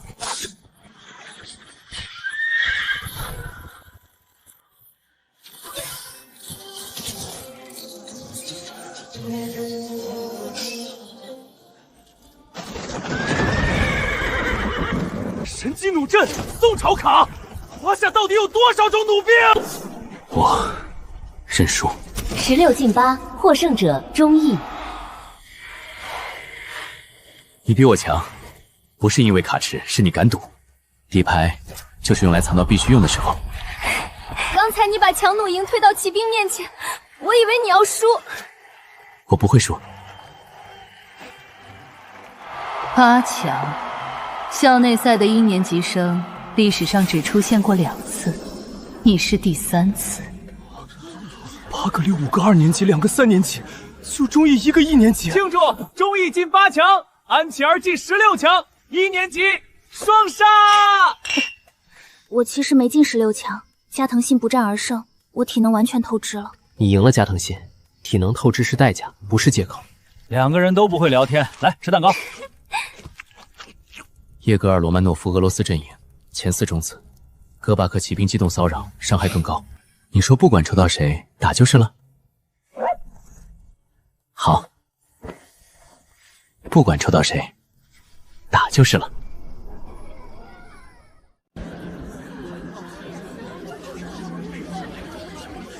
衣服这么挺反而不舒服。全校直播你不能穿皱的。最后在决赛重演，真的是维罗妮卡。全校赛8强，再打一次决赛对手。这次我会赢。维洛妮卡每天训练8小时，解锁了查理曼禁卫骑兵2阶自制卡，她失误率不到3%，全校第1。这次她不会给你出其不意的机会，不过你也不会给她出其不意的机会，对吧？1个多月了，每天训练8小时，就为这一天。练了什么？你马上知道了。标准模式，地图阿尔卑斯护技。他等的不是我的进攻，是失误。只要我急躁，他就反击。但我可以陪你耗。耐心是种美德，但胜利只属于敢于下注的人。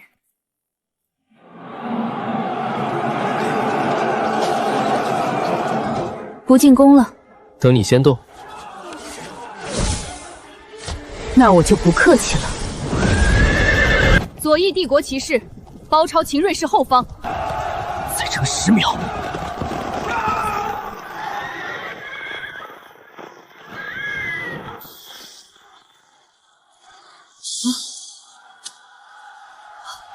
不好，中计！安息铁骑绕后，秦瑞士反杀了。这是家族传下来的，1个学期只能用1次。今天我用给你。这一场你赢了。获胜者维罗妮卡·冯哈布斯堡。那张卡我本要留到决赛用，但你让我用出来了。下次我会想到对策。下次你赢不了。没事，输了就是输了，下次赢回来。走吧，我请你吃晚饭。查理曼大帝遗诏，费用20，全场复活，1学期只能用1次。遗诏类卡有共同弱点，复活时间60秒，60秒内把复活的单位再杀一遍，他们就不会再站起来。你把应该留的底牌全压上了，但这不是我今天来找你的事。4大战争学院联合举办的邀请赛，每院派3名代表，团体战。战争学院代表队选拔由我负责，我打算提名你。我刚在8强战里输了。你输给的是一张学期限定的遗诏卡，不是维洛妮卡的战术。华夏、拜占庭、英格兰，你觉得这个组合怎么样？明天早上6点训练场，别迟到。6点，你们战斗系的人都不睡觉吗？联合学院邀请赛，战争学院代表队3名成员，选拔不按校内赛排名，按适配性。第1个名额中艺、华夏阵营，第2个名额安琪儿、拜占庭阵营。我校内赛16强都没进。你赢过加藤信，第1次用新战术就赢，学习能力很强。而拜占庭的希腊火是范围伤害，华夏和英格兰都做不到。第3个名额在你们2个之间产生，3局2胜的队内选拔赛，今天下午2点主训练台。如果是我，神圣罗马城堡体系可以和华夏步兵方阵互补。下午比了再说。我打不过他，我也知道，但我还是要打，因为这是跟你一起代表学院的机会。那就拿出你最好的水平。下午的比赛，我会去给你加油。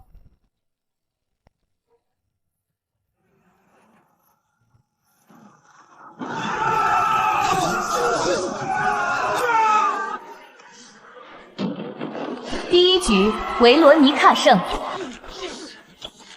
黑森林限制了骑兵，鲍姆选对了地图。林间列兵，我研究过你的每一场录像。第二局，维罗妮卡胜。我输了，但你在黑森林用林间列兵是专门对付我的游侠战术准备的。对不起啊，第3个名额我拿不到了。谁说拿不到？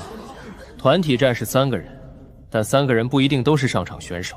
3人团体战正式规则，每队3人，但上场每次只能操作1个阵营，另外2个由 AI 代理。AI 水平取决于搭档的指令。鲍姆，你的战术理解非常深刻，能在指挥区让 AI 打出高水平英格兰。维罗妮卡，你操作水平全校前3，我选你当第3个上场选手。鲍姆当指挥席的战术顾问。合作愉快。那个，我真的可以吗？你赢过加藤慎，这就够了。战术顾问听起来还挺厉害的，我会当最好的战术顾问。邀请赛12支队伍，4大学院各3支，初赛12进8淘汰赛制。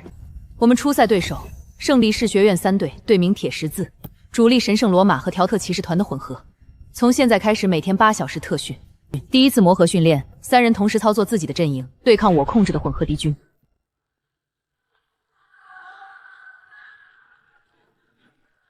多阵营混编。邀请赛的对手不会只用1个阵营，你们要做好准备。再来。不休息。再来。这是我第3次参加联合邀请赛，前2次都在初赛被淘汰，这次我要赢。安琪儿，希腊火移到我的秦瑞士侧翼，敌军骑兵绕后时，希腊火可以烧他们的侧翼。中义，你的陌刀兵留一半，和我的帝国骑士组成侧翼防线。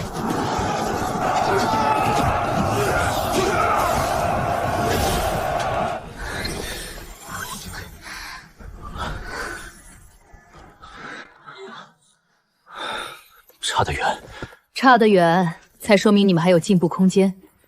如果第1天就能赢我，那邀请赛就不用打了。明天早上6点继续。多瑙河平原最关键的位置是这里，河流的拐弯处，谁控制拐弯处，谁就控制整条河流的补给线。但西比拉学姐用蒙古轻骑兵的游击战术，不需要固定补给。鲍姆的战术分析更适合传统打法，但西比拉学姐不是传统打法，没有固定套路，就是她的套路。她是根据对手的弱点来调整的，所以我们也要根据她的调整来调整自己。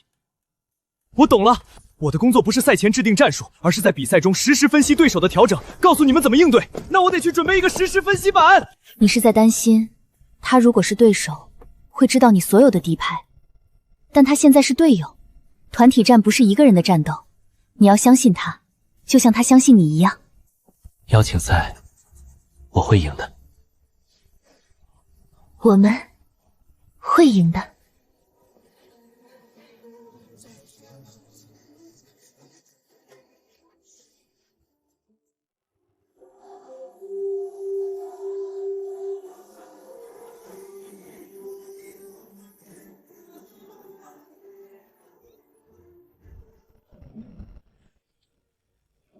开门红，战争学院1队首轮对阵铁十字，圣骑士学院最强的防守队伍。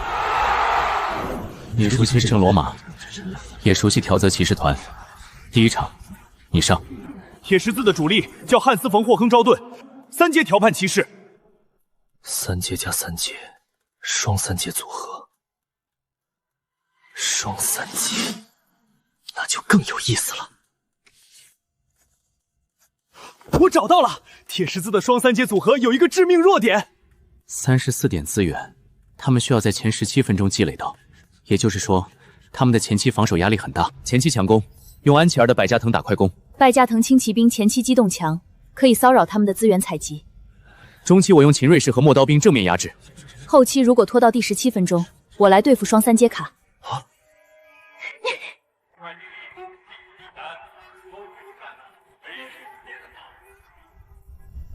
这就是3人团体战的打法啊！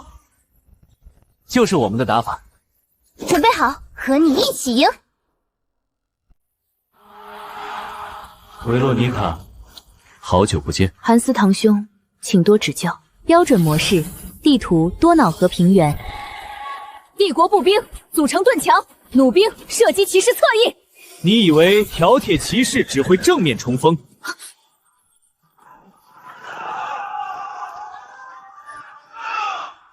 维罗妮卡，韩氏在攒资源，他要在第17分钟出3阶卡，你必须在第15分钟之前给他足够的压力。帝国骑士全部出击，城堡前进！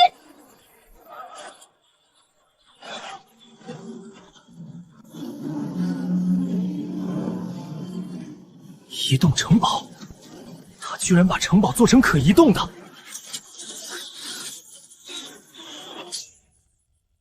这是邀请赛，前期劣势可以用3阶卡一波逆转。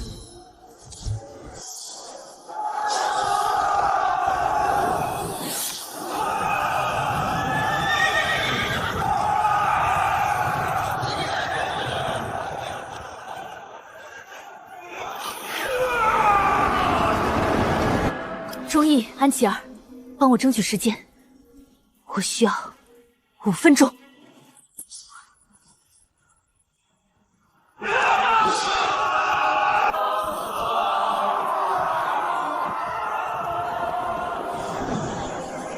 恢复流，神圣罗马还有这种打法？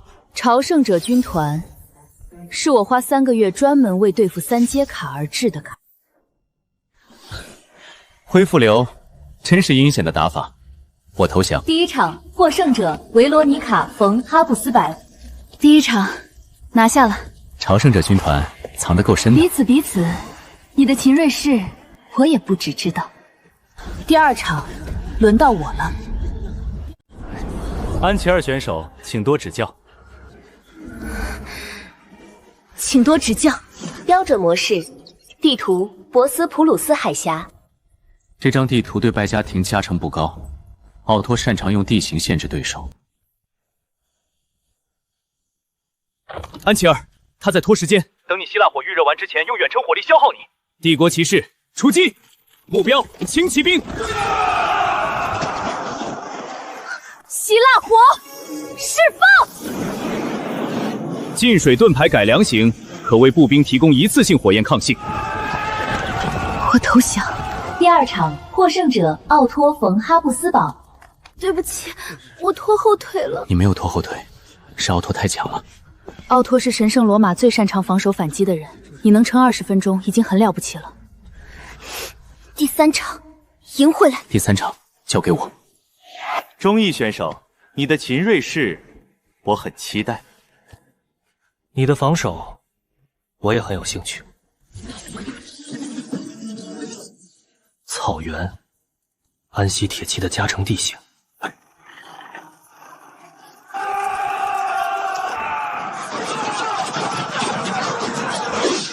他把蒙古包当诱饵，这就是华夏阵营的正合以奇胜。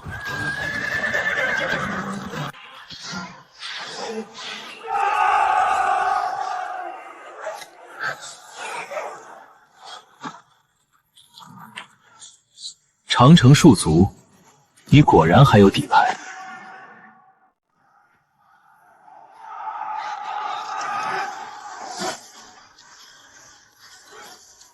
奥托的城堡弩炮正在第1点蚕食他们。还有一张卡，我之前从没用过。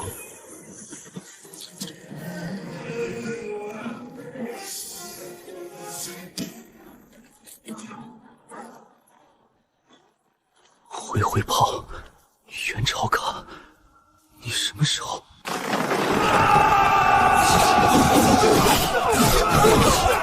长城戍兵可以放弃城墙，重新变成机动部队。这个设定，我居然不知道。我投降。第3场获胜者钟毅。他们晋级了。下一轮，8进4。对手是莫斯科学院1队。俄罗斯阵营，哥萨克骑兵加帝国禁卫军钢萨克轻骑兵。俄罗斯阵营最恐怖的不是骑兵的冲击力，是寒冬。冬将军，场上气温下降时，所有俄罗斯单位加成，对手全属性下降。莫斯科学学院1队3届冠军，他们的战术体系我已经研究了整整2年。哥萨克轻骑兵骚扰，哥萨克重骑兵冲锋，帝国禁卫军巩固，3层环环相扣，几乎无懈可击。他们的弱点是什么？理论上是远程火力不足，但他们会用哥萨克轻骑兵的骚扰阻止对手展开远程火力线。几乎不可能，不代表不可能。希腊火不需要火力线，它可以在任何位置释放。神圣罗马的城堡可以提供视野，在骚扰下帮我们发现他们的主力位置。还有英格兰的长弓手，射程比俄罗斯任何远程单位都远，让他们还没靠近就先掉一层皮。这就是3人团体战的意义。8强战的战术，希腊火加城堡视野加长弓手超远程。莫斯科1队很强，但我们也不是没有机会。战争学院1队能不能创造历史，就看这一战了。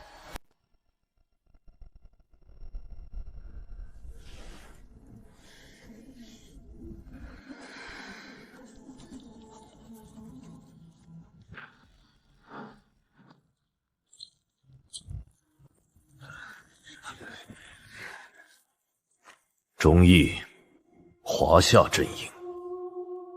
叶格尔，俄罗斯阵营，3届冠军。你知道我们为什么叫东将军吗？古往今来，再强盛的远征大军，踏入寒冬，无不溃败。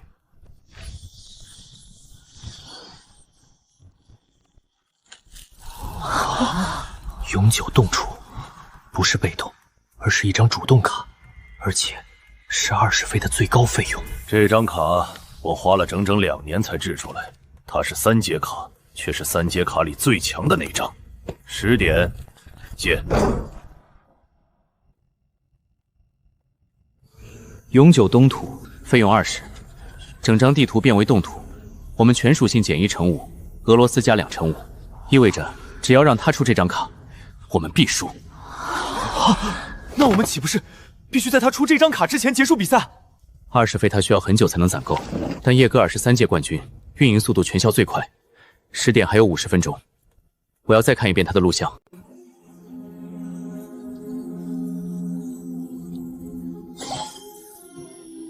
你们看这里。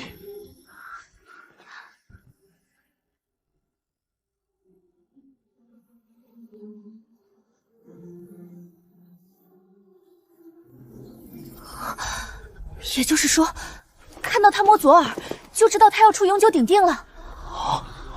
知道没用，他攒到20罚时，我们已难阻止，除非在他摸到10点资源前结束比赛。安琪儿，第1场你上，你的希腊火是最快的翻盘手段，能在他攒够20法之前烧掉他的基地。可叶格尔研究过所有对手，他知道安吉尔的希腊火。他针对的是从前的安吉尔。我会赢的。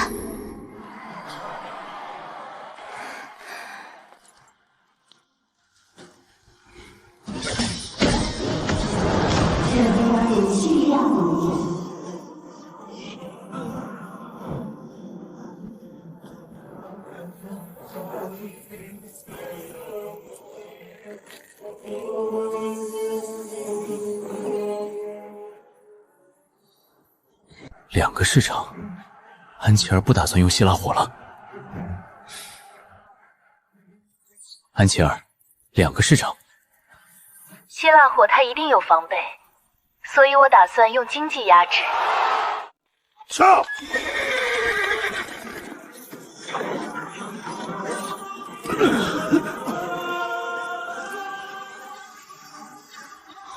铁桶阵，拜占庭也能打铁桶阵。安吉尔，他摸左耳了，要在16点就出永久冰地。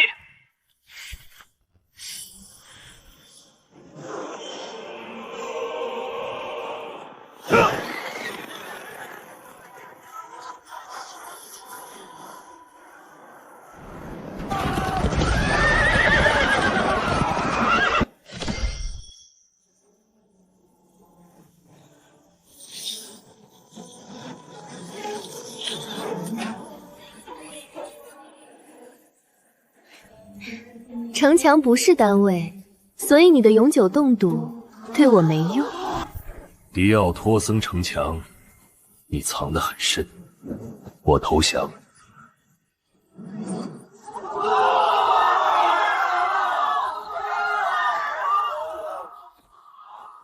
我说过，我会赢的。打得漂亮，但叶格尔还有2场。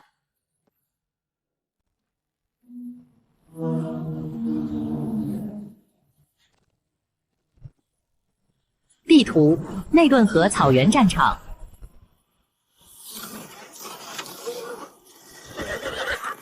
七座马厩，他的部队全是骑兵。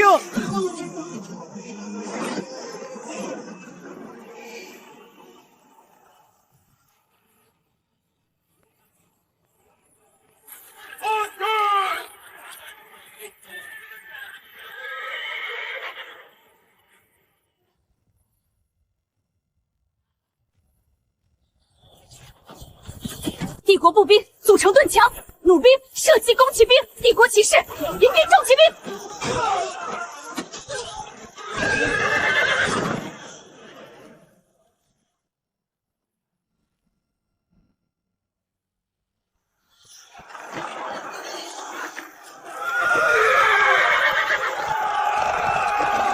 帝国骑士全军出击，弩兵集中射击弓骑兵。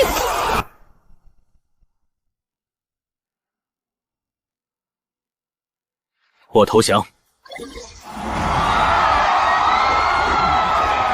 2-0，并不代表胜利。叶格尔，还有1场。终于，有人能逼我用那张卡了。我参加了3届邀请赛，3届全部夺冠。每一届决赛，我用的都是永久兵书，没有人能撑过15分钟。但今天，安琪儿破了我的永久兵书。维罗妮卡破了1万的骑兵海，你们比我以前所有对手都强。但你还有第3场。第3场，我会用那张卡。东将军的怒吼，寒气比永久约定更深。这张卡我称之为东将军的怒吼，费用25，比200资源的总上限还要高。费用25。比总资源还高，这怎么可能？文明卡牌有个隐藏规则，比赛进行到第20分钟后，每秒资源点会从2变成3，只有参加过至少3届邀请赛的人才知道。我能在第25分钟攒够资源出这张卡，你能在第25分钟之前击败我吗？试试看。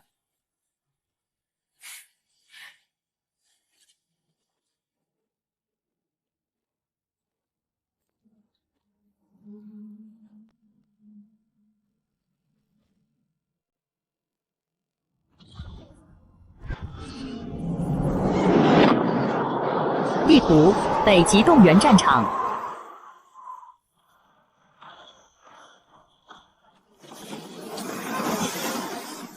4个市场，华夏阵营走市场路线。他要在第25分钟出东将军的怒吼，我必须在那之前结束比赛。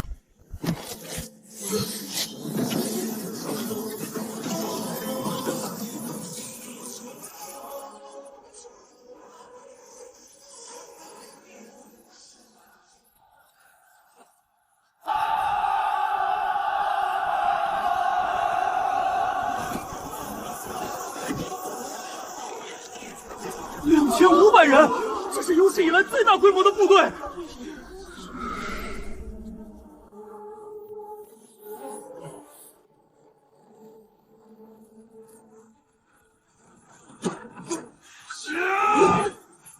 哥萨克壁垒血量3000，强弩营要30秒才能破1刀，而他有10几刀。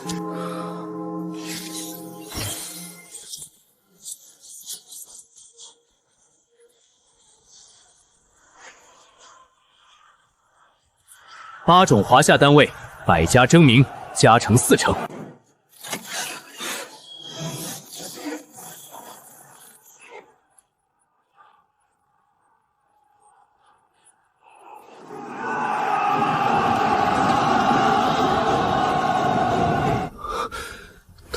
15分钟就破了我的壁垒，这怎么可能？他要出那张卡了，我必须在90秒内击败他。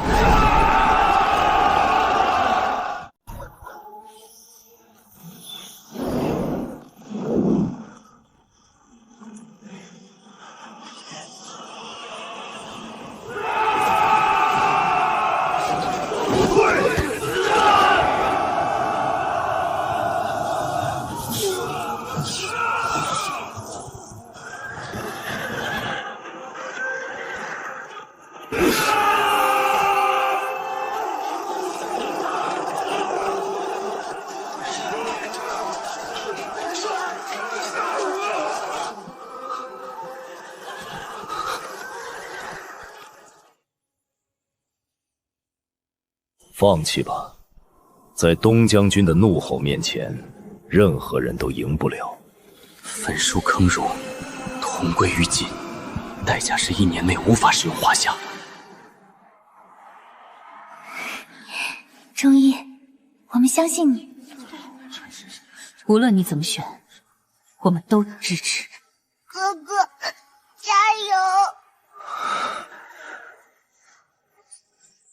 不用了。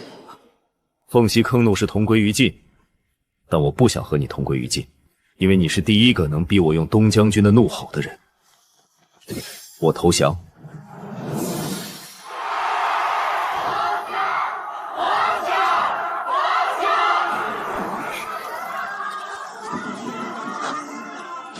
我赢了，我击败了3届冠军。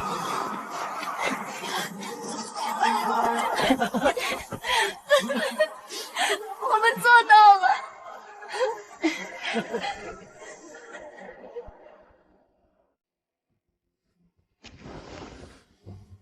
钟毅，叶哥德，你很强，但我2队不会输给你。我也不会输。你知不知道你在决胜局里做了什么？我差点用了凤栖坑怒。不是这个，是你在极夜动员上用2500人的大军死战不退。你知道东将军的怒吼为什么是3届冠军的底牌吗？因为在极夜动员上，任何对手都会放弃、投降、失去斗志，但你没有。你带着2500人死战不退，哪怕全属性减3成，哪怕对面暴涨1000倍，你也没放弃。这就是华夏的精神，也是你最大的武器。学姐，明天4强战，你会来现场吗？我为什么要来现场？因为我想让你看到我夺冠。那就让我看看你怎么夺冠。钟毅，你今天没用凤栖坑怒卡，但如果明天遇到绝境，你会用吗？如果必须用，我会用。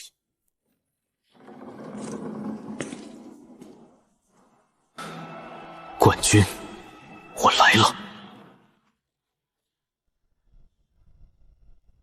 4强战的对手是萨拉丁学院1队、阿拉伯阵营和突厥阵营的混合，主力是阿拉伯骆驼骑兵和突厥苏丹盾兵，战术是快速机动加狂热。我的城堡可以提供视野，提前发现他们的快速机动部队。我可以指挥 AI 代理的英格兰长弓手在后方提供远程火力支援。在想什么？在想夺冠之后请你们吃饭。那我要吃最贵的。好。我也要。还有我。哥哥也要带程程去。好，所有人都请。明天4强战，但我们不再害怕，因为我们是一个团队。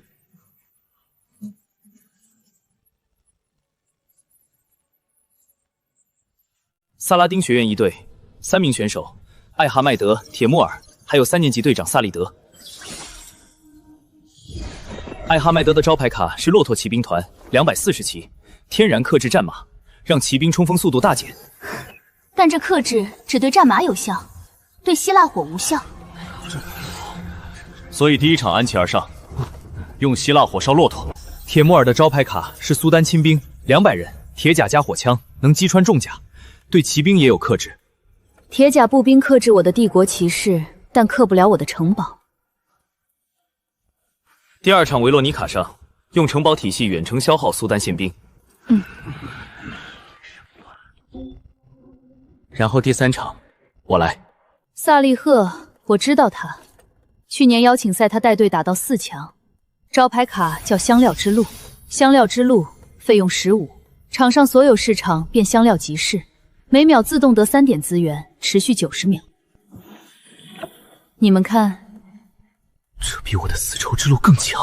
而且香料之路启动后，他会立刻用骆驼骑兵、海加玩刀兵一波碾压。你要在香料之路启动前结束比赛，或者在它启动后撑住。那就撑住。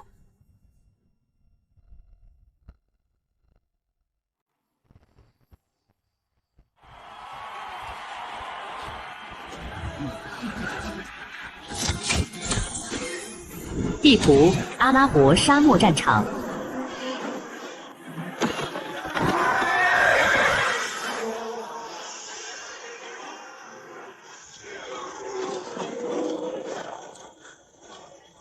在沙漠里，骆驼是王。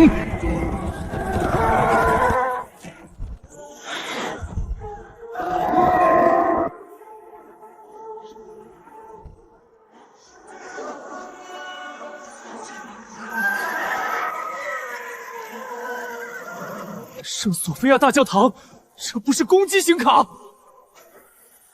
修道院也可以进攻。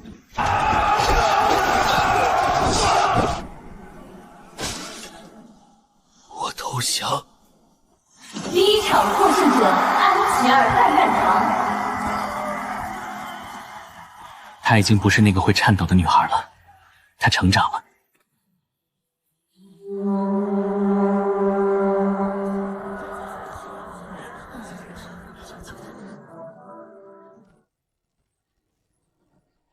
地图：安纳托利亚高原。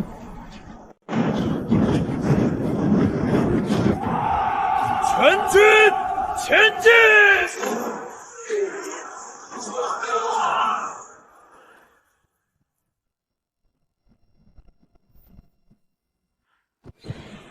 悔改，把地方单位变成自己了。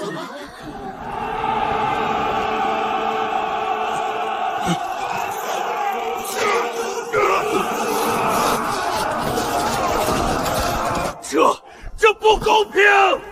战争从来不公平。我投降。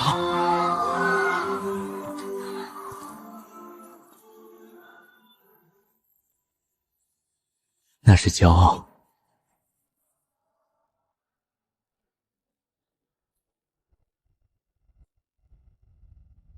你的2个队友很强，你的队友也不弱。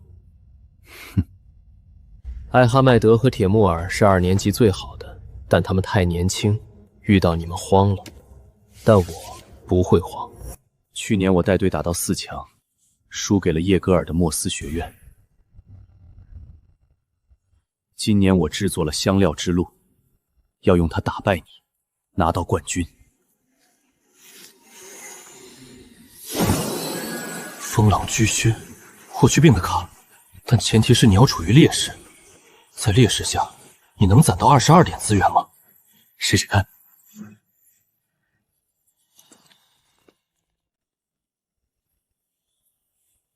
劣势，我必须是劣势，才能用风狼居血。地图：美索不达米亚平原。10个市场，香料之路一看就是每秒30点资源。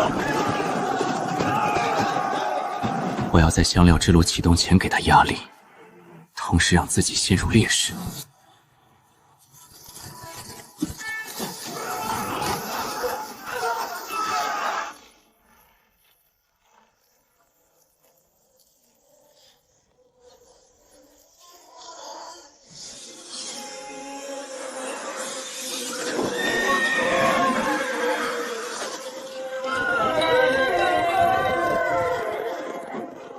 你可以放弃了。我需要选一个名将，可我的部队里没有名将单位。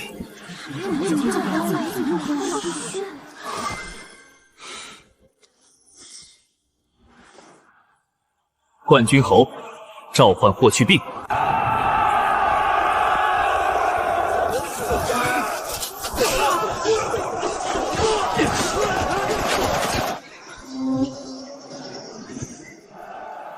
再撑住，32费。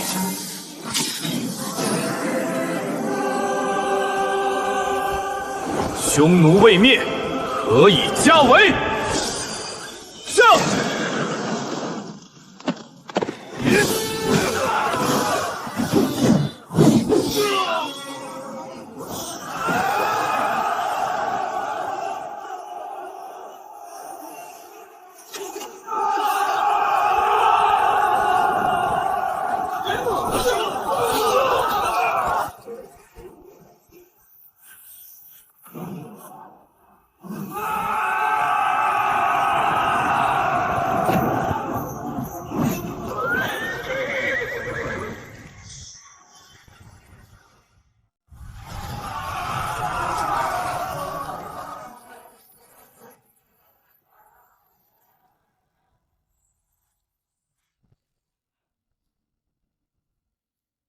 我投降。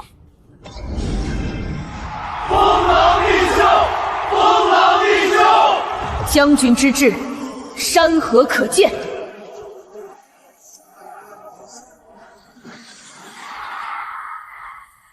他击败了萨利赫，但艾罗比萨利赫更强，而且艾罗有5张3阶卡。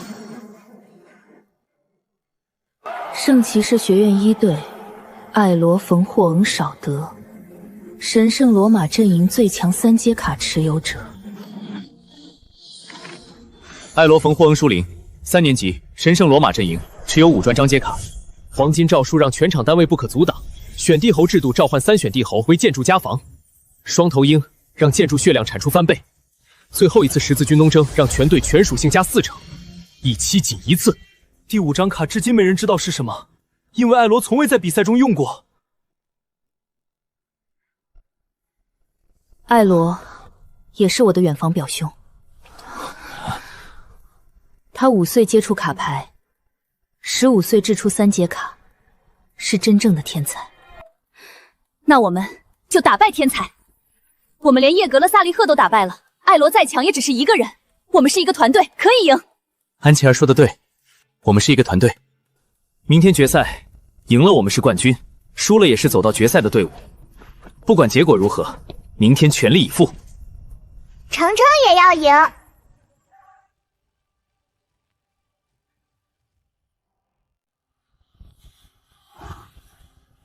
战争学院加油！圣骑士学院必胜！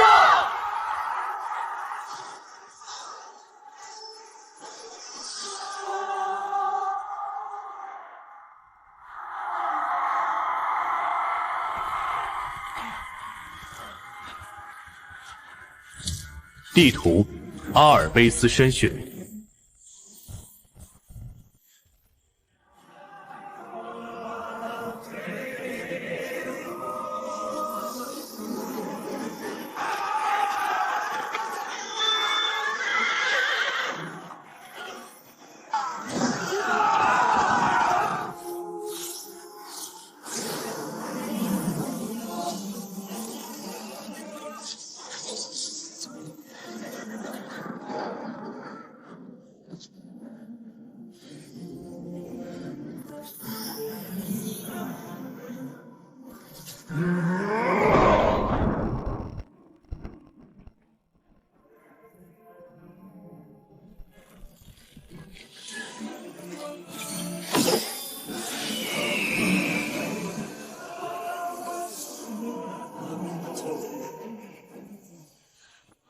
这是帝国的城堡，不是你一柄铁锤能敲碎。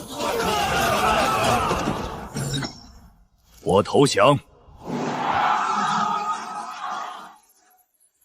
第1场拿下，但下一场，安琪儿要面对的是艾罗。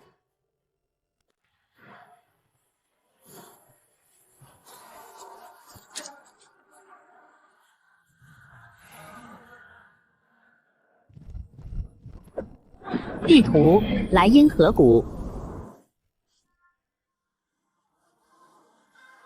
始祖修道院没有军事建筑，他怎么防守？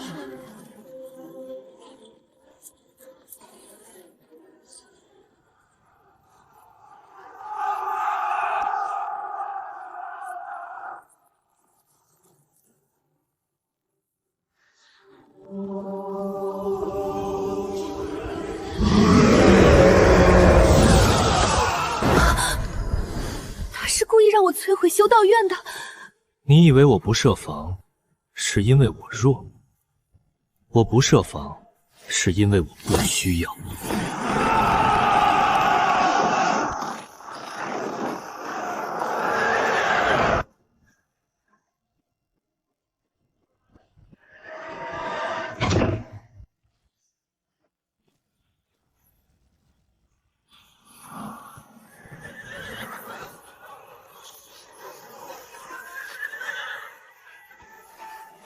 众步兵结阵，挡住他们！我投降。对不起，我输了。你打得很好了，希腊火被冲破不是你的问题，是他用了隐藏规则。下一场我来。你一定要赢。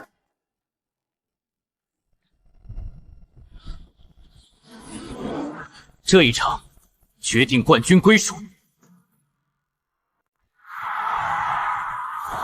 华夏阵营第一次进入决赛决胜区。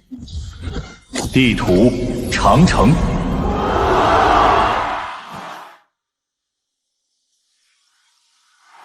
长城，华夏主场，我不是一个人在战斗。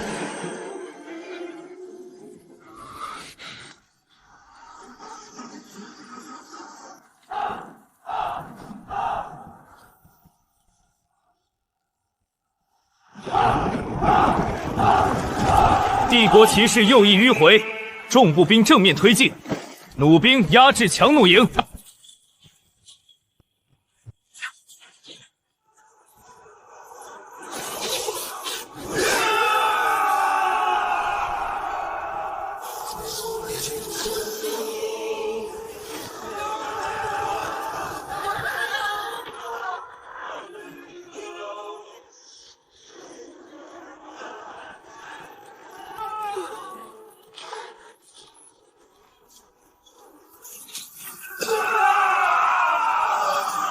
风狼挺需要烈士才能用，我已是烈士，但还差8点资源。帝国中间，我从未用过的底牌，代价是3阶卡永久降阶，但我不在乎。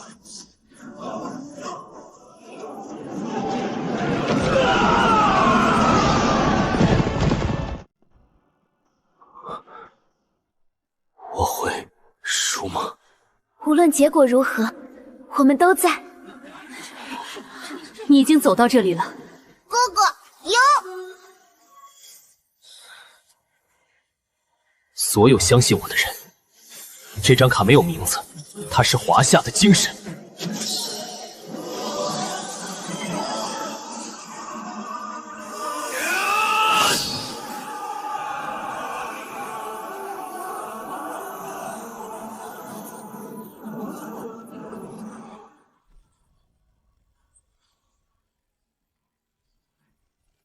这是什么？没有费用的卡，没有数值的技能，系统为什么会允许？因为这不是一张卡，这是我们所有人的意志。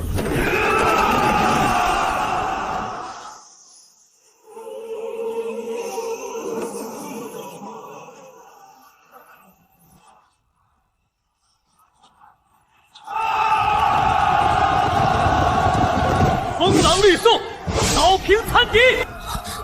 你是谁？我叫钟毅，一个运气不太好的大一新生。你赢了，我认输。我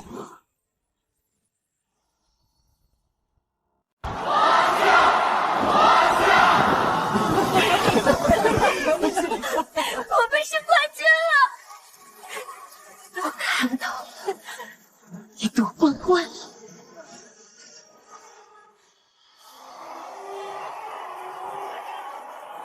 我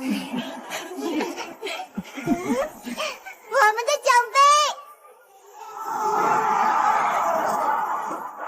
孩子，你是华夏阵营第一个拿到邀请赛冠军的选手。是我们，不是我。没有我的队友，就没有这个冠军。这个冠军属于我们5个。那张卡，忠义千秋，怎么做的？不是我做的，是所有在我身后的人帮我做的。明年，我们再比一场。好，华夏第一次就拿冠军，往后所有人都要重新看待华夏阵营了。回学院后，打开。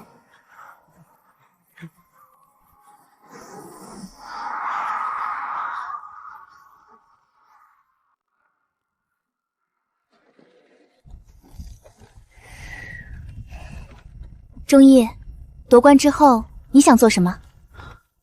先把华夏剩下的文明卡解锁完，夏商周、信汉、唐宋、元明，然后继续打校内赛、校队选拔，还有4大战争学院年度联赛。年度联赛比邀请赛更高级，12所战争学院全部参加，3人团体战改为5人团体战。5人团体战要5个操作手加2个指挥席，总共7人。我们还差2个操作手和1个指挥。那就找呗，学院里一定有人愿意和我们一起。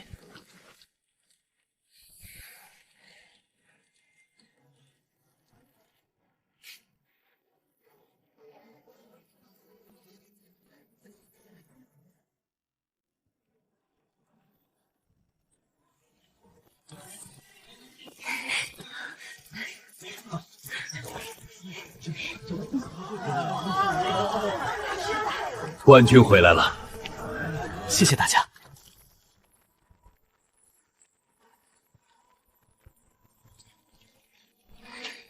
你的新训练计划明天开始。西比拉学姐又给你布置作业。他说年度联赛目标冠军。那我们一起，加我一个，我也加入。好，那就一起去年度联赛拿冠军。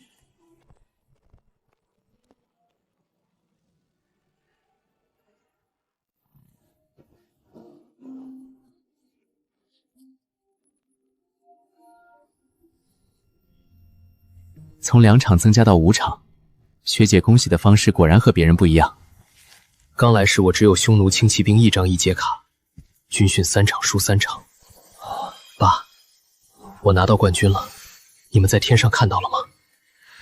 年度联赛我要去了，解锁全部华夏文明时代，召集年度联赛5人组，拿下年度联赛冠军。